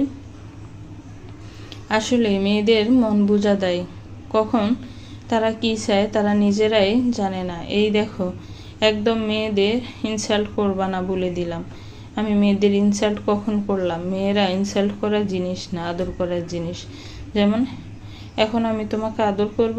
ওনার লাগামহীন কথায় রীতিমতো আমার কান দিয়ে গরম দোয়া বের হচ্ছে। হুট করে আরিয়ান এসে আমাকে কোলে তুলে নিল। ভাইয়া, আনহার ডাক শুনে আমরা দুজনে দরজার দিকে তাকালাম। সাথে সাথে দুজনে উপস্থিত হয়ে পড়লাম। আনহার সাথে আম্মুও দাঁড়িয়ে আছে। আরিয়ান আমাকে কোল থেকে নামিয়ে দিল। সার্জনে একটা অস্বস্তিকর পরিস্থিতিতে পড়ে গেছি। আম্মু মুচকি হেসে চলে যায়। আনহা দরজায় লক দেখতে দেখতে বলে, লক তো ঠিক আছে, তাহলে তোরা এমন গোল্লাম গোল্লাম রোমান্স করছিস কেন? আরিয়ান আনহার দিকে কটমট করে তাকায়। আমি যাই, তোরা রোমান্স কন্টিনিউ করতে পারিস। আমি দরজাটা লাগিয়ে দিয়ে গেলাম। কথাটা বলে আনহা ঠাস করে দরজাটা লাগিয়ে দিল। আমি এবার আরিয়ানের দিকে কটমট করে তাকালাম। তুমি আমাকে কোলে নিলে বলেই এমন পরিস্থিতি ক্রিয়েট হয়েছে। এখন আমি আম্মুর সামনে যাব কি করে? কে বলেছিল তোমাকে আমাকে কোলে নিতে? কাউকে বলতে হবে আমাকে আমার বউকে কোলে নেওয়ার জন্য? তাহলে নাহলে আমি আমার বউকে কোলে নিতে পারবো না?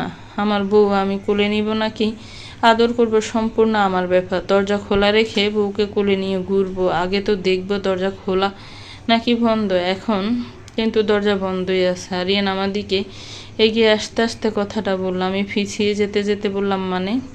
উফ, তুমিই তো বললা দরজা বন্ধ করে তোমার সাথে যা ইচ্ছে তাই করতে পারবো। আমি এখন আমার একমাত্র বউকে আদর করব। আমি চোখ বড় বড় করে ওনার দিকে তাকাই। উনি আমার গালে আলতো করে স্লাইড করছেন। আমি ধাক্কা দিয়ে সরিয়ে দিই, ওয়াশরুমে চলে যাই। ওয়াশরুম থেকে ওনার হাসির আওয়াজ আমি স্পষ্ট শুনতে পাচ্ছি। বেয়াদব ছেলে এতক্ষণ ধরে আমার সাথে ফাইজলামি করছিল। আসি, ফ্রেশ হয়ে রেডি হয়ে রুম থেকে বের হবা, আমরা এখনই তোমাদের বাসায় যাব। আমি রেডি হয়ে তোমার জন্য ড্রয়িং রুমে অপেক্ষা করব, তাড়াতাড়ি চলে এসো। একদম রেডি হয়ে রুম থেকে বের হয়ে দেখি ড্রয়িং রুমে গিয়ে দেখি আরিয়ানের সাথে আনহাও রেডি হয়ে বসে আছে। অবাক করার বিষয় হচ্ছে আনহা আজকে শাড়ি পরছে।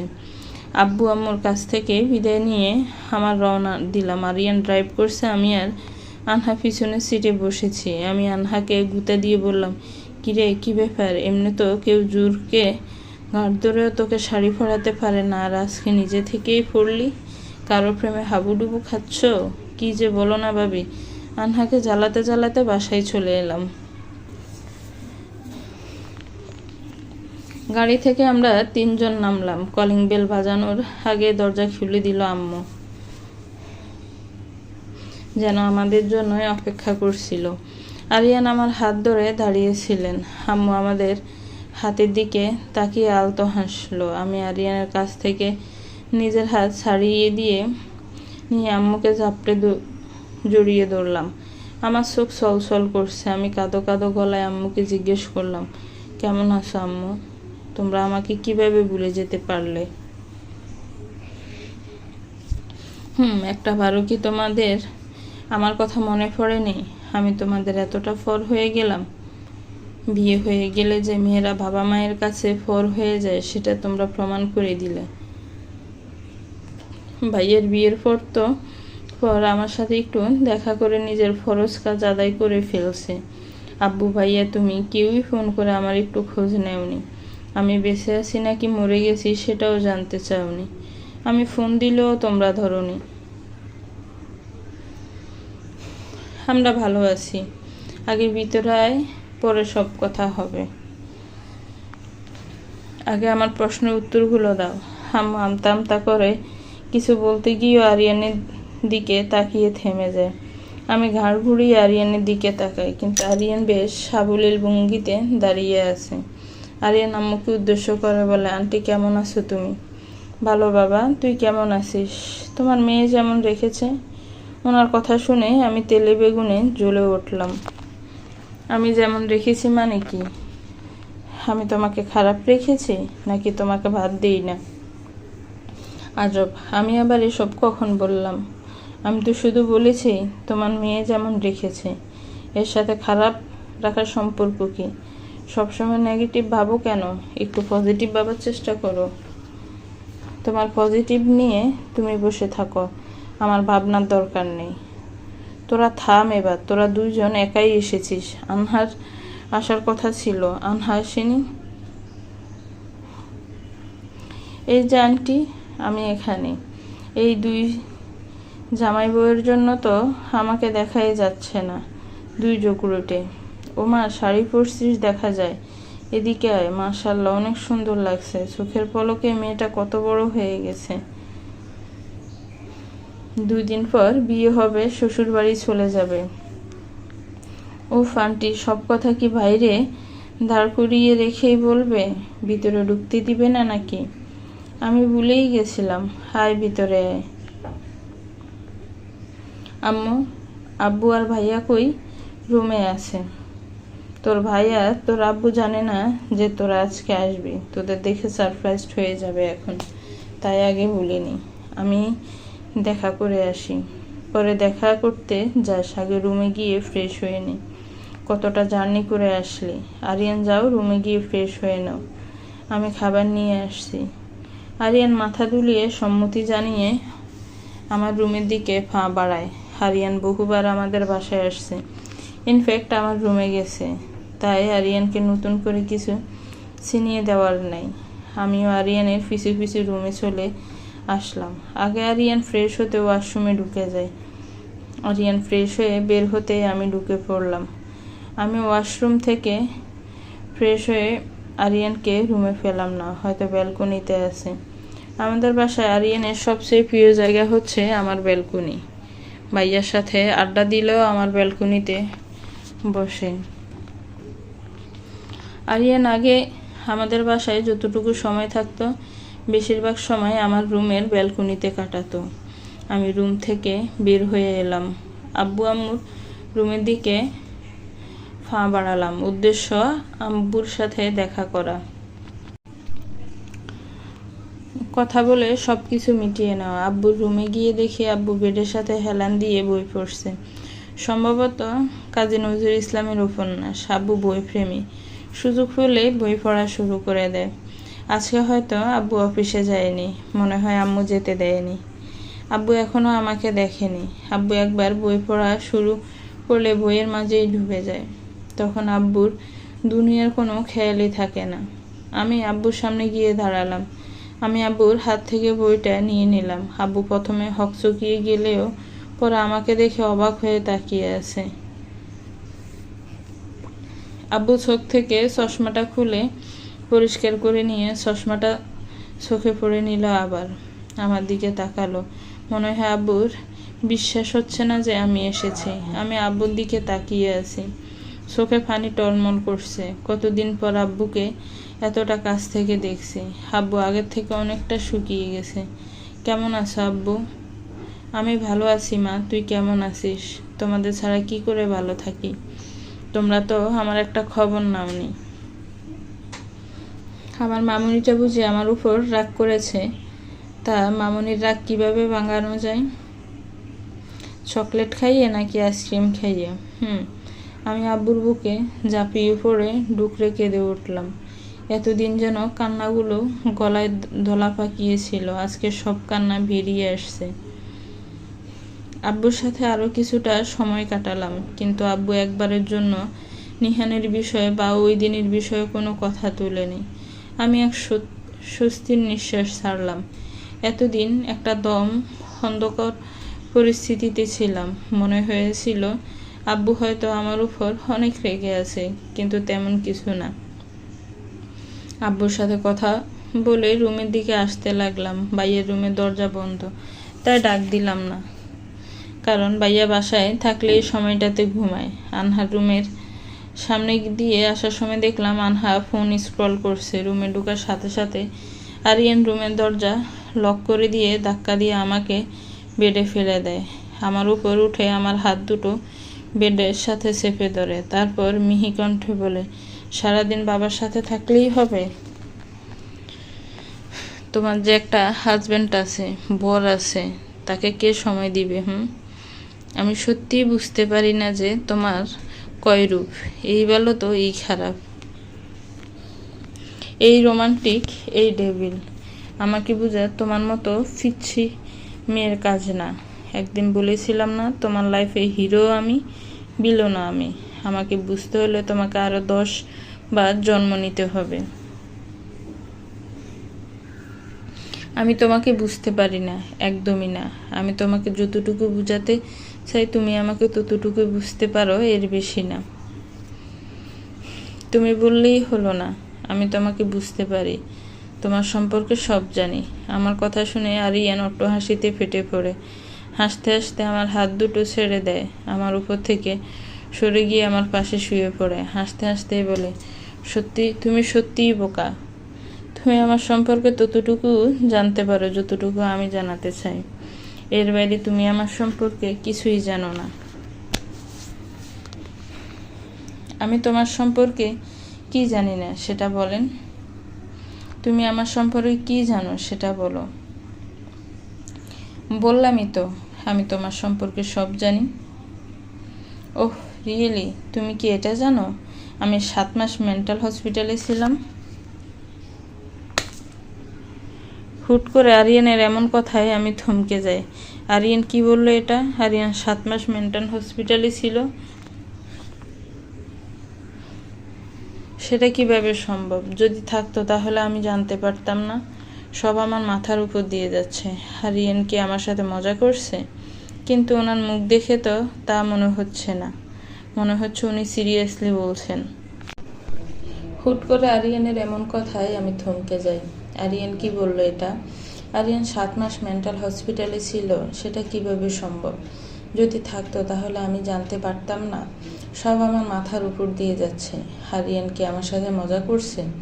কিন্তু ওনার মুখ দেখে তো তা মনে হচ্ছে না। মনে হচ্ছে উনি সিরিয়াসলি বলছেন। তুমি নিশ্চয়ই আমার সাথে মজা করছো, তাই না? একদমই না। তোমার আমার মুখ দেখে মনে হচ্ছে আমি মজা করছি? তুমি 7 মাস মেন্টাল হসপিটালে থাকলে আমি জানতাম না? তোমার আমার সম্পর্কে জানার প্রয়োজন বা আগ্রহ কোনোটাই ছিল না তখন। আমার চোখে পানি টলমল করছে। আমি ওনার দিকে অশ্রুসিক্ত নয়নে তাকিয়ে বলি, তুমি এই কথা আমাকে আগে বলনি কেন? আগে বললে কি করতে? আমাকে বিয়ে করতে না? না, সেই উপায় তো তোমার কাছে ছিল না। তোমাকে তো আমার সাথে জোর করে দিয়ে বিয়ে দেওয়া হয়েছে। তাহলে কি আর আমার সাথে থাকতে না? আমাকে ডিভোর্স দিয়ে দিতে? সত্যিই তো, কে বা চায় একজন পাগলের সাথে সংসার করতে? প্রত্যেকটা মেয়ে জীবনের নিজের লাইফ পার্টনার হিসেবে একজন পারফেক্ট মানুষ চায়। আরেকবার নিজেকে পাগল বললে আমি তোমার মাথা চুল ছেড়ে ফেলবো। তুমি আমাকে বোকা পাইছো? তুমি যা বলবে তাই আমি বিশ্বাস করে ফেলবো। বিশ্বাস করা বা না করা তোমার ব্যাপার। এটাই সত্যি যে আমি একজন মানসিক রোগী, যাকে মানুষ পাগল বলে। আমি এবার ওনাকে জড়িয়ে ধরে হু হু করে কেঁদে দিই। কাঁদতে কাঁদতে বলি, তুমি কেন এমন কথা বলো? তুমি বুঝো না তোমার এসব কথা আমাকে কতটা কষ্ট দেয়? আমি তোমাকে নিজের থেকেও বেশি ভালোবেসে ফেলেছি। তুমি পাগল ছাগল যাই হও না কেন, তুমি শুধু আমার। আমি তোমাকে কখনো ছেড়ে যাব না। আরে বাবা, তুমি এভাবে কাঁদছো কেন? আমি তো জাস্ট ফাজলামো করছিলাম। তুমি ফাজলামোও বুঝো না। আমি এবার আরও জোরে কেঁদে দিলাম। উনি আমার চোখের পানি মুছে দিয়ে বলেন, আমি বললাম তো মজা করছিলাম। বাবুদের মতো কান্না করছে। বাই দ্য ওয়ে, কাঁদলে কিন্তু তোমাকে ভীষণ সুন্দর লাগে। ইচ্ছে করে টুফ করে গিলে ফেলি। এখন থেকে প্রতিদিন আমি তোমাকে কান্না করাবো। আমি ওনার দিকে রাগী দৃষ্টিতে তাকিয়ে ওনাকে ধাক্কা দিয়ে নিজে থেকে সরিয়ে দিলাম। তারপর হনহনিয়ে রুম থেকে বের হয়ে এলাম। রাগে মাথায় আগুন জ্বলছে। ইট দিয়ে বাড়ি মেরে আরিয়ানের মাথা ফাটিয়ে দিতে পারলে শান্তি লাগতো। লোকটা কতটা বেয়াদব। সবসময় আমার ইমোশন নিয়ে খেলে। আমার ইমোশনের কোনো দাম নেই তার কাছে। কথাই বলবো না ওনার সাথে। সোজা বাইয়ের রুমের দিকে চলে এলাম। বাইয়ের রুমে দরজা হা করে খোলা। তার মানে বাইয়া ঘুম থেকে উঠে গেছে। আমিও রুমে ঢুকে পড়লাম। রুমে ঢুকতে আমার চোখ দুটো বড় বড় হয়ে যায়। বিস্ময়ের আমার মুখটা হা হয়ে যায়। রুমে ঢুকে এমন একটা সিন দেখবো ভাবতেই পারিনি। আহা, কি রোমান্টিক সিন! সবাই তো আর আরিয়ানের মতো নিরামিষ না। ভাইয়া, ভালোই তো রোমান্স চালাচ্ছ আমার ননদিনী থুক্কু ভাবির সাথে। আহা, কি রোমান্টিক সিন! চোখ জুড়িয়ে গেল। আনহা আর ভাইয়া দুজন দুজনকে জড়িয়ে ধরেছিল। আমার কথা শুনে দুজন দুই দিকে ছিটকে সরে গেল। আনহা আঙ্গুলে শাড়ির আঁচল ফেঁচাচ্ছে। লজ্জায় মাথা নুইয়ে ফেলছে মেয়েটা। ভাইয়া মাথা চুলকে মুচকি মুচকি হাসছে। আমি তাদের অবস্থা দেখে মিটিমিটি হাসছি। কতদিন ধরে চলছে এসব? ভাইয়া আমতা আমতা করে বলে, তুই যেমনটা ভাবছিস তেমন কিছু না। আমি তো জাস্ট এমনি। তুমি তো জাস্ট এমনি কি? তুমি তো জাস্ট এমনি কি? দেখো, এত আমার সাথে মিথ্যা বলার চেষ্টা করবা না। সন্দেহ তো আমার আগেই হয়েছিল, কিন্তু এখন কনফার্ম হয়ে গেলাম। লজ্জা করে না বড় ভাইয়ের রোমান্সে বাম হাত ঢুকিয়ে দিতে? বড় ভাই যদি দরজা হা করে খোলা রেখে রোমান্স করতে পারে, তাহলে আমি কেন বড় ভাইয়ের রোমান্সের সময় বাম হাত ঢুকাতে পারবো না? আমাদের কথোপকথনের মাঝে আনহা দৌড়ে রুম থেকে বের হয়ে গেল। আমাদের আর বুঝতে বাকি রইল না যে আনহা লজ্জা পাচ্ছে। আমি আর ভাইয়া উচ্চস্বরে হেসে দিলাম। কেমন আছিস বনু? ভাইয়ার কথা কর্ণগোচর হতে হাসি বন্ধ হয়ে গেল আমার। মুখটা কালো অন্ধকার মেঘে ডেকে গেল। একরাশ অভিমান জমা হলো মনের কোণে। বললি না তো কেমন আছিস তুই? আমি কিছু বলতে যাব তার আগে আরিয়ান আমাকে ডাকতে ডাকতে রুমে এলো। আসি, আমি তোমাকে কখন থেকে ডাকছি, তুমি শুনতে পাচ্ছ না? আমি আরিয়ানকে দেখে মুখ ঘুরিয়ে নিলাম। আমি কথা বলবো না এই বেয়াদব লোকের সাথে, যার সাথে আমার ইমোশনের কোনো দাম নেই। তার সাথে কেন কথা বলবো আমি? বা আরিয়ান, বউকে তো একেবারে চোখে হারাচ্ছিস। কি ব্যাপার? কোনো ব্যাপার ট্যাপার নেই। একমাত্র বউ, তাকে চোখে চোখে না রাখলে কাকে রাখবো? বুঝলাম, তোর একমাত্র বউ। আমারও তো একমাত্র বোন। আমার সাথেও কথা বলার জন্য 2 মিনিট সময় দে। তুই 2 মিনিট সময় চাচ্ছিস, আর আমি তো পাক্কা 10 মিনিট সময় দিলাম কথা বলার জন্য। তোর জন্য তো আমার বউ নিয়ে আছে। আমার বউ নিয়ে টানাটানি না করে নিজের বউ নিয়ে থাক। আরিয়ান ভাইয়াকে আর কোনো কথা বলার সুযোগ না দিয়ে টানতে টানতে আমাকে রুমে নিয়ে আসলেন। আমি হাত ছাড়ানোর জন্য মুছড়ামুছড়ি করতে থাকি, কিন্তু উনি আমার হাত ছাড়লেন না, বরং আরেকটু শক্ত করে চেপে ধরে রুমে নিয়ে আসলেন। তোমার সমস্যাটা কি? এভাবে টানতে টানতে রুমে নিয়ে আসলে কেন? আমার সব সমস্যা তো তুমি। আমার বউকে আমি টেনে টেনে নিয়ে আসবো নাকি কোলে করে নিয়ে আসবো, সেটা সম্পূর্ণ আমার ব্যাপার। তোমার প্রবলেম কি? আপনি আমাকে টেনে টেনে রুমে নিয়ে আসবেন আর আমাকেই জিজ্ঞেস করবেন আমার প্রবলেম কি? আমি তো তোমাকে নিয়ে আসিনি। আমি তো আমার সুইট কিউট ওয়াইফকে টেনে নিয়ে আসছি। দেখো, আমি কিন্তু ফাইজলামির মুডে নাই। আমি তোমার উপর ভীষণ রেগে আছি। তো আপনি কি ভাবছেন আমি আপনার রাগ ভাঙাবো? একদমই না। এসব রাগ টাগ ভাঙানো আমার কাজ না। কেউ রেগে গেলে আমি কখনোই তার রাগ ভাঙাই না, বরং তার রাগ আরও বাড়িয়ে দিই। কারো রাগ বাড়িয়ে দিলে আমি এক ধরনের পৈশাসিক আনন্দ পাই। আমি অবাক হয়ে ওনার দিকে তাকাই। আমি বুঝতে পারছি না আরিয়ান এভাবে কেন কথা বলছে। পর মুহূর্তে বুঝতে পারলাম আরিয়ান আবার মজা করছে। এখন যদি ইট দিয়ে তোমার মাথা ফাটাতে পারতাম তাহলে আমার শান্তি হতো।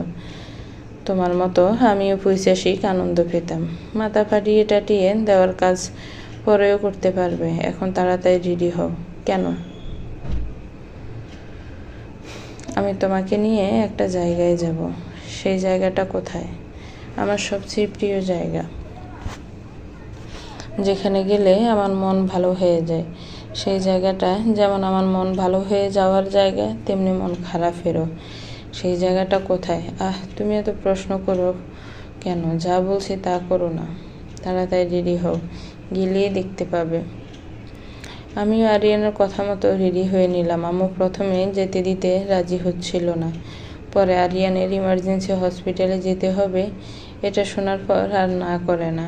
আনহা আজকে আমাদের বাসায় থাকবে, পরের দিন বাইয়ে গিয়ে আনহাকে দিয়ে আসবে। আমরা দুজন গাড়িতে উঠে পড়লাম। গাড়ি চলছে আপন গতিতে, কারো মুখে কোনো কথা নাই।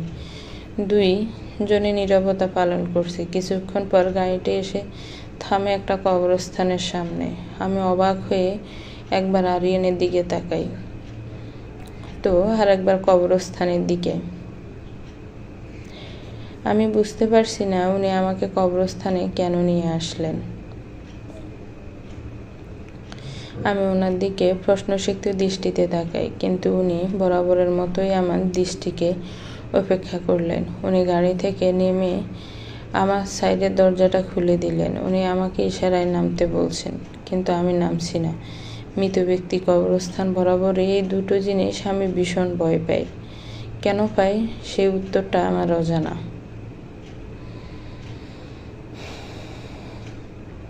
কি হলো, নামছো না কেন? আরিয়ান, তুমি আমাকে এখানে নিয়ে আসলে কেন? আরিয়ান, আমার ভীষণ ভয় করছে, প্লিজ এখান থেকে চলো। ভয়ে আমার দম বন্ধ হয়ে আসছে। আরিয়ান আমার কোনো কথা না শুনে আমার হাত ধরে কবরস্থানে ঢুকে গেল। আমার ভীষণ ভয় করছে, মাথা ঘুরছে। আরিয়ান আমাকে একটা কবর সামনে নিয়ে দাঁড় করালো। কবরটা অনেক পুরনো। কবরের পাশের নেম প্লেট দেখে চমকে যায়। তাহলে এই কবরটাই তানহার। জানো আয়না, এই দিনে তানহার জন্ম হয়েছিল। আমিও প্রথম তানহাকে কোলে নিয়েছিলাম। আনহা ছিল একটা পুতুলের মতো, কিন্তু তানহা যথেষ্ট বড় ছিল। হুট করে কেউ দেখে বলতে পারতো না যে কিছুক্ষণ আগে বাচ্চাটা জন্ম হয়েছিল। আজকে সেই দিন যেদিন তানহা আমাদের ছেড়ে চলে গিয়েছিল। কথাগুলো বলতে বলতে আরিয়ান হাঁটু গেড়ে বসে পড়ে কবরের পাশে। চোখ দিয়ে গড়িয়ে পড়ছে অজস্র অশ্রু। আরিয়ান কান্নারত অবস্থায় বলছে, তানহা, তুই দেখতে পাচ্ছিস না তোর আরিয়ান কাঁদছে? তোর কষ্ট হচ্ছে না আমি কাঁদছি? প্লিজ ফিরে আয় না তানহা, তোকে ছাড়া যে আমার ভালো লাগে না। আমার চোখের পানি মুছে দে না। আরিয়ানের কান্না দেখে আমার চোখেও পানি এসে গেছে। আরিয়ান তানহাকে কতটা ভালোবাসতো। আমি মারা গেলেও হয়তো ভাইয়াও এভাবে কাঁদত। আরিয়ানের কান্না আমার সহ্য হচ্ছে না। আরিয়ানকে নিয়ে কবরস্থান থেকে বের হয়ে আসলাম। আরিয়ানকে ড্রাইভিং সিটের পাশের সিটে বসিয়ে দিলাম। আমি ড্রাইভিং সিটে বসে পড়লাম। আমি ড্রাইভিংটা মোটামুটি ভালোই পারি। বাসার সামনে আসতে আরিয়ান আমাকে রেখে গাড়ি থেকে নেমে গেল। আমিও আরিয়ানের পিছে পিছে চলে এলাম। আরিয়ান রুমে ঢুকে সোজা ওয়াশরুমে চলে গেল। আমি আরিয়ানকে ডাকতে গিয়েও ডাকলাম না। আরিয়ান যখন একা থাকতে চাইছে, থাকুক না একটু একা। আমি আনহার রুমে গিয়ে ফ্রেশ হয়ে এলাম। রুমে এসে দেখি আরিয়ান এখন ওয়াশরুম থেকে বের হয়নি। আমি ব্যালকনিতে চলে গেলাম। তখনই আনহা ফোন করে। আনহার সাথে যখন ফোনে কথা বলায় ব্যস্ত, তখন রেলিংয়ের উপর রাখা আমার হাতের উপর আরেকটা হাতের অস্তিত্ব অনুভব করি। আমি চমকে গিয়ে পাশে তাকিয়ে দেখি আরিয়ান দাঁড়িয়ে আছে। আরিয়ানের দৃষ্টি আকাশের দিকে। আমি আনহাকে বিদায় জানিয়ে ফোনটা রেখে দিলাম। তারপর আমি আকাশের দিকে তাকালাম। আমার তোমাকে কিছু বলার আছে। আমার জীবনের অনেক কিছুই তোমার অজানা। আরিয়ানের কথাটা শুনে চমকে আমি আরিয়ানের দিকে তাকালাম। আরিয়ানের জীবনে কি আমার অজানা। আরিয়ানকে আমার বড্ড রহস্যময় লাগে। আরিয়ান নামটাই আমার কাছে ধোঁয়াশার মতো। আমি আরিয়ানের দিকে এক দৃষ্টিতে তাকিয়ে আছি, বোঝার চেষ্টা করছি আরিয়ানকে, কিন্তু বরাবরের মতোই আমি ব্যর্থ। আরিয়ানকে বোঝার সাধ্য সত্যিই আমার নেই। আরিয়ান নামক ব্যক্তিটাই তোমার কাছে রহস্য। তোমার জীবনে আমার আগমন রহস্য। তোমার জীবন থেকে আমার হারিয়ে যাওয়াও হবে রহস্যময়। কেটে গেছে 5টা মাস, পাল্টে গেছে সবার জীবন। আনহার ভাইয়ার প্রণয় সম্পর্কে সবাই জেনে গেছে। আনহার ভাইয়ার বিয়েও ঠিক করা হয়েছে। আনহার এসএসসি এক্সামের পরপরই আনহার সাথে ভাইয়ার বিয়ে হবে। আমি আর আরিয়ানা আমাদের জীবনে সুখী। আমার জীবন আরিয়ানের ভালোবাসায় ভরপুর। আমাদের দুজনের জীবনের সাথে জড়িয়ে গেছে আরও একটা জীবন। আমার শরীরে বেড়ে উঠছে আরিয়ানের অস্তিত্ব। হ্যাঁ, আমি প্রেগনেন্ট। 2 দিন হয়েছে আমি জানতে পেরেছি আমি মা হতে চলেছি। আর আমি 2 মাসের প্রেগনেন্ট। এই কথা আমি বাসার কাউকে বলিনি, ইনফ্যাক্ট আরিয়ানকেও না। আমার কেমন জানি লজ্জা লাগে বলতে গেলেই। তবে আজকে আরিয়ানকে বলবো, তবে একটু অন্যভাবে। আমার ভাবনা অনুযায়ী রুমটা সাজিয়ে ফেললাম। সাজাতে সাজাতে রাত 8টা বেজে গেল। আরিয়ান 8:30টার দিকে বাসায় চলে আসবে। যখন 8টা বাজে, তাহলে আমার হাতে 30 মিনিটের মতো সময় আছে। আমি নিজেও একটু সেজে নিলাম। নিচে গাড়ি আসার আওয়াজ শুনে রুমের লাইট অফ করে দৌড়ে ব্যালকনিতে চলে এলাম। উফ, আমার এত লজ্জা লাগছে কেন? এত লজ্জা পেলে আরিয়ানকে বলবো কি করে কথাটা? আরিয়ান রুমে ঢুকে নিশ্চয়ই অবাক হবে। বাচ্চাদের রুমের মতো নিজের রুমকে সাজানো দেখে সব বুঝে যাবে। উত্তেজনায় আমি অস্থির হয়ে যাচ্ছি। 10 মিনিট পার হয়ে গেল, কিন্তু আরিয়ান আমার কাছে আসলো না দেখে আমি কিঞ্চিত অবাক হলাম। আরিয়ানের তো আমাকে রুমে না পেয়ে এখানে আসার কথা ছিল। আরিয়ান কি এখনো রুমে আসেনি? আমার এসব ভাবনা চিন্তার মাঝে একজোড়া হিমশীতল করা হাতের স্পর্শ পায় নিজের শরীরে। আমার বুঝতে অসুবিধা হয় না যে এটা আরিয়ান। আরিয়ান আমার ঘাড় থেকে চুল সরিয়ে নাক দিয়ে ঘাড়ে স্লাইড করতে থাকে। আরিয়ানের এমন স্পর্শ পেয়ে আমি একটু কেঁপে উঠে কাঁপা কাঁপা গলায় বলি, আরিয়ান কি করছো? আমার কিউট বউটাকে আদর করছি। আরিয়ান, তোমাকে আমার কিছু বলার আছে। বলো। আরিয়ান, আমি আর কিছু বলতে পারলাম না। তার আগে আরিয়ানের ফোনটা বেজে ওঠে। আরিয়ান আমাকে ছেড়ে দিয়ে ফোনটা রিসিভ করে। আরিয়ান ফোনটা কানে ধরে বাসা থেকে বেরিয়ে গেল। যাওয়ার আগে শুধু বলে গেছে খুব তাড়াতাড়ি এসে যাবে আর এসে আমার কথা শুনবে। আমার কপালে একটা চুমু এঁকে বেরিয়ে গেছে। আমি আশাহত হলাম। আজকেও আরিয়ানকে কথাটা বলতে পারলাম না। আরিয়ানের জন্য অপেক্ষা করতে লাগলাম। ঘড়ির কাঁটা 9টা পেরিয়ে 10টা, 10টা পেরিয়ে 11টা, 11টা পেরিয়ে 12টা বেজে গেল, কিন্তু আরিয়ান আসার কোনো নামগন্ধ নেই। আমি আরিয়ানকে ফোন দিলাম, কিন্তু আরিয়ানের ফোন বন্ধ। আরিয়ানের টেনশনে আমার কান্না পাচ্ছে। ঘড়ির কাঁটা যখন রাত 3টায় অবস্থান করছে, তখন আর নিজের টেনশন চেপে রাখতে পারলাম না। বাসার সবাইকে ডাকলাম। আব্বু, আম্মু, আনহা সবাই আসলো। আমি সবাইকে সবটা বললাম। আম্মুকে জড়িয়ে ধরে আমি কেঁদে দিলাম। আব্বু হসপিটালে ফোন করে। হসপিটাল থেকে জানায় আরিয়ান হসপিটালে যায়নি। এটা শোনার পর আমার কান্নার মাত্রা দ্বিগুণ বেড়ে গেল। আব্বু ভাইয়াকে ফোন করে। ভাইয়া আমাদের বাসায়। ভাইয়া তাদের বন্ধুদের ফোন করছে, আর আব্বু আত্মীয় স্বজনদের, কিন্তু আরিয়ান কারো কাছে যায়নি। একসময় কাঁদতে কাঁদতে অজ্ঞান হয়ে যায়। জ্ঞান ফিরতে নিজেকে হসপিটালের বেডে আবিষ্কার করি। সবাই আমাকে ঘিরে দাঁড়িয়ে আছে। খুশিতে সবার চোখ মুখে চকচক করছে। বুঝতে পারলাম সবাই জেনে গেছে প্রেগনেন্সির বিষয়টা। আরিয়ানের কথা জিজ্ঞেস করতে সবার মুখ কালো হয়ে যায়। আজ 3 দিন হলো আরিয়ান নিখোঁজ। এই 3 দিন আরিয়ানকে অনেক খোঁজা হয়েছে, কিন্তু আরিয়ানকে কোথাও খুঁজে পাওয়া যায়নি। এই 3 দিনে আমার অবস্থা শোচনীয়। চোখের নিচে কালো দাগ পড়ে গেছে, আখি জোড়া লাল হয়ে ফুলে গেছে। এইগুলো আমার কান্নার নির্গম রাতের সাক্ষী। ঠিকমতো খাওয়া দাওয়া না করার ফলে অনেকটাই শুকিয়ে গেছি। সারাদিন রুমের এক কোণে পড়ে থাকি। বর্তমানে বেডে মাথা ঠেকিয়ে ফ্লোরে বসে আছি। হুট করে আরিয়ানের বলা সেই দিনের কথাগুলো মনে পড়ে গেল। আমার জীবনে অনেক কিছুই তোমার অজানা। আমি কখনো চাইনি আমার জীবনের সাথে তোমার জীবন জড়িয়ে যাক। আমার জীবনের কোনো নিশ্চয়তা নেই। আজ আছি, কাল নাও থাকতে পারি। আমি চাই আমার জীবন সম্পর্কে তুমি সব কিছু জানো। সব কিছু মুখে বলা আমার পক্ষে সম্ভব নয়। তোমার জন্য আমি একটা ডায়েরি লিখে রেখেছি, যেখানে আমার জীবনের কিছু গোপন তথ্য আছে। সেগুলো আমার ফ্যামিলির বাইরের কেউ জানে না। তুমি আমার জীবনের সাথে জড়িয়ে গেছো, তাই তোমার অধিকার আছে আমার সম্পর্কে তোমার সব কিছু জানার। ওই ডায়েরিটা আমার জামা কাপড়ের ভাঁজে রাখা আছে। আমি ওনার কথা শুনে ডায়েরিটা নিয়ে আসতে চেয়েছিলাম, কিন্তু ওই দিন তিনি হাত ধরে আমাকে আটকে দিয়েছিলেন আর বলেছিলেন, তুমি ডায়েরিটা পড়বে, তবে আজ নয়। যেদিন আমি তোমার থেকে অনেক দূরে চলে যাব, সেদিন তুমি ডায়েরিটা পড়বে। প্লিজ, এর আগে তুমি ডায়েরিটা খোঁজার চেষ্টা করো না।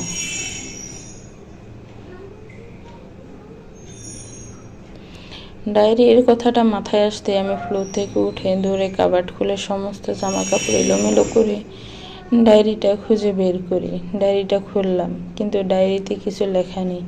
ডায়েরির প্রত্যেকটা পেজ সাদা। আরিয়ানকে ডায়েরির বিষয়টাও আমার কাছে রহস্য রেখে চলে গেল। আমি ডায়েরিটা নিয়ে দফ করে ফ্লোরে বসে পড়লাম। ডায়েরিটা বুকে জড়িয়ে হাউমাউ করে কেঁদে দিলাম। মাথার উপর দিয়ে আমার পায়ের কাছে একটা খাম এসে পড়ল।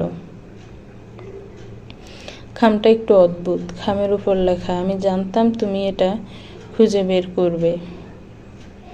লেখাটা দেখে আমি একটু অবাক হই। দ্রুত খামটা হাতে তুলে নিই। খামের মুখটা খুলতে বেরিয়ে আসে 3 পাতার একটা চিঠি। আমার আর বুঝতে অসুবিধা হয় না যে এটা আরিয়ানের লেখা চিঠি।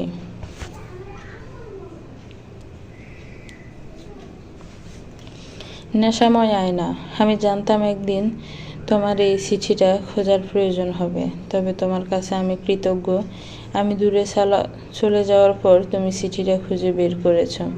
এই চিঠি পড়লে তুমি আমাকে ঘৃণা করবে, যেটা আমি সহ্য করতে পারতাম না। তাই তোমাকে বলেছিলাম আমি দূরে চলে গেলে ডায়েরিটা খুঁজে বের করতে। আমি ডায়েরিতে ইচ্ছে করেই কিছু লিখি নেই, কারণ আমার তোমাকে সহজে কিছু পেতে দিতে ইচ্ছে করে না। আর আমাকে ঘৃণার করার কারণটা হচ্ছে তোমার জীবন এলোমেলো করে দেওয়ার জন্য আমি দেয়। হয়তো প্রত্যক্ষভাবে নয়, কিন্তু পরোক্ষভাবে আমিই দেয়। তোমার সাথে নিহানের বিয়েটা হয়নি আমার কারণেই। আমার জীবনের সবচেয়ে বড় সত্যি আজকে বলবো, আমি আমার বেটার হাফ। তুমি আমার বেটার হাফ, তাই তোমার জানার অধিকার আছে আমার সম্পর্কে জানার। আমি একজন মানসিক রোগী। সাধারণত মানুষের ভাষায় আমি পাগল। তানহার মৃত্যু সহ্য করতে না পেরে আমি ডিপ্রেসড হয়ে যাই। 3 বার সুইসাইডও করতে যাই। আল্লাহর রহমতে প্রতিবারই বেঁচে যাই তোমার ভাইয়ের কারণে।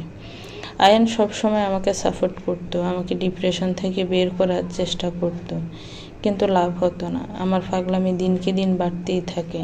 বাসার কাউকে সহ্য করতে পারতাম না। বারবার আনহার উপর অ্যাটাক করতাম। আমার মনে হয়েছিল আম্মু আনহাকে বাঁচাতে গিয়ে তানহাকে মেরে ফেলেছে। আব্বু আমাকে ডক্টরের কাছে নিয়ে যায়। ডক্টর বলে আমি বোনের শোকে পাগল হয়ে গেছি। আব্বু আমাকে মেন্টাল হসপিটালে ভর্তি করে দিয়ে আসে। আমি যেতে চাইনি, চিৎকার করে বলেছিলাম আমি পাগল নই। কিন্তু কেউ আমার কথা বিশ্বাস করেনি। কেউ বোঝার চেষ্টা করেনি আমি ডিপ্রেশন থেকে এসব করছি। কিন্তু মেন্টাল হসপিটালে যাওয়ার পর আমি সত্যিই পাগল হয়ে যাই। ওরা আমাকে নিয়মিত কারেন্ট শক দিত, মেন্টাল টর্চার করত। তখন আমি তানহার মৃত্যুর শোক কাটিয়ে উঠতে পারিনি। এসব আমি নিতে না পেরে সত্যি একজন মানসিক রোগীতে পরিণত হই।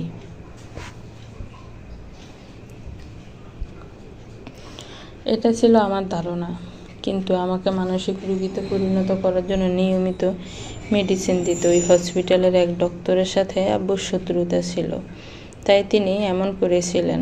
এভাবে প্রায় 6 মাসের মতো চলে। বাসার সবার কথা বলতে বসি, পুরনো অনেক স্মৃতিই ভুলে যাই। মুছে যায় তোমার নামটা আমার মাথা থেকে। এসব কিছু হয়েছিল হাই ডোজের মেডিসিন দেওয়ার ফলে। তখন একজন নার্স এসে এই হসপিটালে। নার্স আন্টির আমাকে দেখে মায়া হয়। উনি লুকিয়ে লুকিয়ে অন্য ডক্টরের থেকে পরামর্শ নিয়ে আমার চিকিৎসা করতেন। প্রায় মাসখানেকের মাঝে আমি মোটামুটি সুস্থ হয়ে যাই। ওই আন্টির সাহায্যে আমি হসপিটাল থেকে পালিয়ে যাই। পালিয়ে বাসায় যাইনি, আয়নের সাথে যোগাযোগ করি। আয়নের সাহায্যে আমি একটা হোস্টেলে উঠি। বৃত্তির টাকা আর কিছু টিউশনি করিয়ে আমার পড়াশোনার খরচ আর হোস্টেল খরচ ভালোই চলে যেত। আয়ান নিজের হাত খরচের টাকা দিয়ে আমাকে সাহায্য করত। আয়ানকে আমার কথা বাসার কাউকে বলতে নিষেধ করে দেয়। এভাবে চলে যায় 2 মাসের মতো।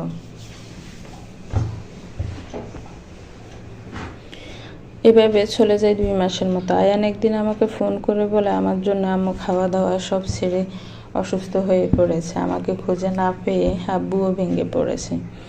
বাধ্য হয়ে বাসায় ফিরে যায়। সব কিছু আগের মতো স্বাভাবিক হয়ে যায়। আবার শুরু হয় তোমাদের বাসায় আসায় যাওয়া, বারবার তোমার নতুন নতুন রূপে প্রেমে পড়া। তোমার প্রতি আমার ভালোবাসাটা নেশায় পরিণত হয়। দিনকে দিন তোমাকে পাওয়ার নেশা তীব্র হতে থাকে। এভাবে কেটে যায় কয়েকটা বছর। তোমার প্রতি আমার ভালোবাসা আরও তীব্র হয়। তোমাকে আমি ভালোবাসি এটা তুমি ছাড়া তোমাদের বাসার সবাই জানতো। হুট করে একদিন তুমি নিহানকে বিয়ে করার জন্য জেদ ধরো, কিন্তু আঙ্কেল নিহানকে পছন্দ করতো না, তাই তিনি কিছুতেই নিহানের সাথে তোমার বিয়ে দেবেন না। কিন্তু শেষ পর্যন্ত তোমার জেদের কাছে হার মানতে হয় আঙ্কেলকে। তোমার সাথে বিয়ে ঠিক করে নিহানের। তোমার সাথে নিহানের বিয়েটা আমি মানতে পারিনি। নিজেকে পাগল পাগল লাগছিল। আমি আবার সুইসাইড করার চেষ্টা করি। আল্লাহর রহমতে সেদিনও বেঁচে যাই। আমার আবার সুইসাইড করার চেষ্টা করাতে আব্বু ভেঙে পড়ে। বাকি সবাই আমাকে নিয়ে আতঙ্কে থাকতো। এই বুঝি সবাইকে ছেড়ে আমি চলে গেলাম। আমার আব্বু আর তোমার আব্বু প্ল্যান করে তোমার আর নিহানের বিয়েটা ভেঙে দেয়। আনিশা নিহানের কাছে পাঠায়। নিহান আনিশার মতো সুন্দরী আর টাকাওয়ালা মেয়ে দেখে তোমার কথা ভুলে যায়। রাজি হয়ে যায় আনিশাকে বিয়ে করার জন্য। আর ওই সব প্ল্যান করে। আর তোমার সাথে আমার বিয়েটা হয়ে যায়। প্রথমে তোমাকে আমি বিয়ে করতে চাইলেও পরে চাইনি। আমি বুঝতে পেরেছিলাম আমি কোনো সুস্থ মস্তিষ্কের মানুষ না। সবাই জানে আমি সুস্থ হয়ে গেছি, কিন্তু আমি মোটেও সুস্থ নই। সবার সামনে নিজেকে স্বাভাবিক রাখলেও আমি মোটেও স্বাভাবিক মানুষ নই। একটা মানসিক রোগী কখনোই স্বাভাবিক হতে পারে না। তুমি বিয়ের কিছুদিন পর আমার একটা ডায়েরি পড়েছিলে। ওই ডায়েরিটা আমি ইচ্ছে করেই তোমার সামনে রেখেছিলাম, যাতে তুমি ডায়েরিটা পড়ে আমাকে ভালোবেসে ফেলো। আমার বুকের উপর নখের আঁচড় দেখে জিজ্ঞেস করছিলে না এগুলো কার? নখের আঁচড়গুলো আমার ছিল। আমি নিজেই নিজের বুকের উপর নখের আঁচড় কাটি, যাতে নিহানকে বুঝাতে পারে আমি আর তুমি আর 4-5টা সুখী কাপলদের মতোই সুখী। আমাদের মাঝে কোনো দূরত্ব নেই। আমি ভেবেছিলাম এসব কিছু শুনে আর দেখে হয়তো নিহান তোমাকে ছেড়ে দিবে, কিন্তু সহজে ছেড়ে দেওয়ার পাত্র নিহান নয়। তাই নিহান তোমার সাথে সরাসরি কথা বলার জন্য আমাদের বাসায় আসার সিদ্ধান্ত নেয়। আমি সেটা আগেই জেনে যাই। আর তোমার খাবারের সাথে ঘুমের মেডিসিন মিশিয়ে দেয়, যাতে তোমার সাথে নিহান দেখা করতে না পারে। নিহানের সাথে তোমাকে দেখলে নিজেকে ঠিক রাখতে পারতাম না। আমি ডেসপারেট হয়ে যেতাম। আমি লিখতে পারছি, মাথা যন্ত্রণা করছে। আরিয়ান। আমি চিঠিটা বুকে জড়িয়ে হাউমাউ করে কেঁদে দিলাম। ওনার জীবনে এত কিছু ঘটে গেছে আর আমি কিছুই জানি না। 5 বছর পর কেটে গেছে 5টা বছর। সেদিনের পর আরিয়ানকে আর খুঁজে পাওয়া যায়নি। আজ 5 বছর হলো আরিয়ান আমার জীবন থেকে হারিয়ে গেছে। আমি এখন একটা ভার্সিটির টিচার। আমার একটা মেয়েও আছে। মেয়ের নাম আরোহী। 2 বছর আগে আনহার সাথে ভাইয়ার বিয়ে হয়ে গেছে। সবাই আমাকে বিয়ে দেওয়ার অনেক চেষ্টা করেছিল, কিন্তু আমি বিয়ে করিনি। আমি জানি আরিয়ান একদিন ঠিক আমাদের কাছে ফিরে আসবে। এই 5 বছরের 1000-এর বেশি আমাদের বাসায় নিহান এসেছে আমাকে বিয়ে করার প্রস্তাব নিয়ে। আমি প্রত্যেকবারই অপমান করে বাসা থেকে বের করে দিয়েছি। আসলে টান পড়ায় আমি ফিসলে ঘুরে তাকাই। আরোহী আমার শাড়ির আঁচল ধরে দাঁড়িয়ে আছে। আমি ওর সামনে হাঁটু গেড়ে বসতে আরোহী নিজের ছোট্ট ছোট্ট হাত দিয়ে আমার চোখের পানি মুছে দেয়। মামা, তুমি কেঁদো না, তুমি কাঁদলে আমার কষ্ট লাগে। আমি সহ্য করতে পারি না তোমার চোখের পানি। দেখো, বাবা একদিন ঠিক ফিরে আসবে আমাদের কাছে। তখন বাবা যদি এসে দেখে তুমি কাঁদছ, তাহলে কিন্তু ভীষণ রেগে যাবে। আমি আরোহীকে জড়িয়ে ধরে হাউমাউ করে কেঁদে দিলাম। আরোহীও কেঁদে দেয়। 4 বছরের মেয়ে, অথচ কত কিছু বোঝে। ঠিক আরিয়ানের মতোই হয়েছে। কিন্তু আরিয়ান তো জানতেই পারলো না আরোহীর কথা। আমার মেয়েটা কতটা হতভাগী, জন্মের পর নিজের বাবার ভালোবাসা পায়নি, তবুও বাবাকে কতটা ভালোবাসে। বাসার সবাই যখন আমাকে বুঝায় আরিয়ান আর ফিরবে না, তখন আমার মেয়েটা বলে তার বাবা একদিন ফিরবে, সবার বাবার মতো তার বাবাকেও ভালোবাসবে, স্কুলে নিয়ে যাবে, আইসক্রিম খাওয়াবে, মামা দেখবে, একদিন বাবা ঠিক ফিরে আসবে। আমি আর তুমি সারা জীবন অপেক্ষা করব বাবার জন্য।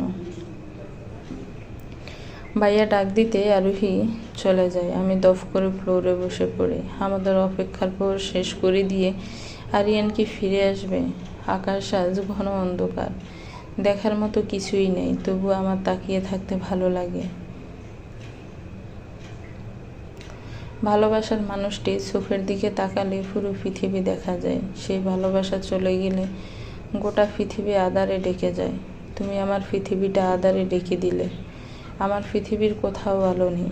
আমার স্বপ্নগুলোতে দেয়ালে জমে থাকা শ্যাওলার মতো শ্যাওলা পড়ে গেছে।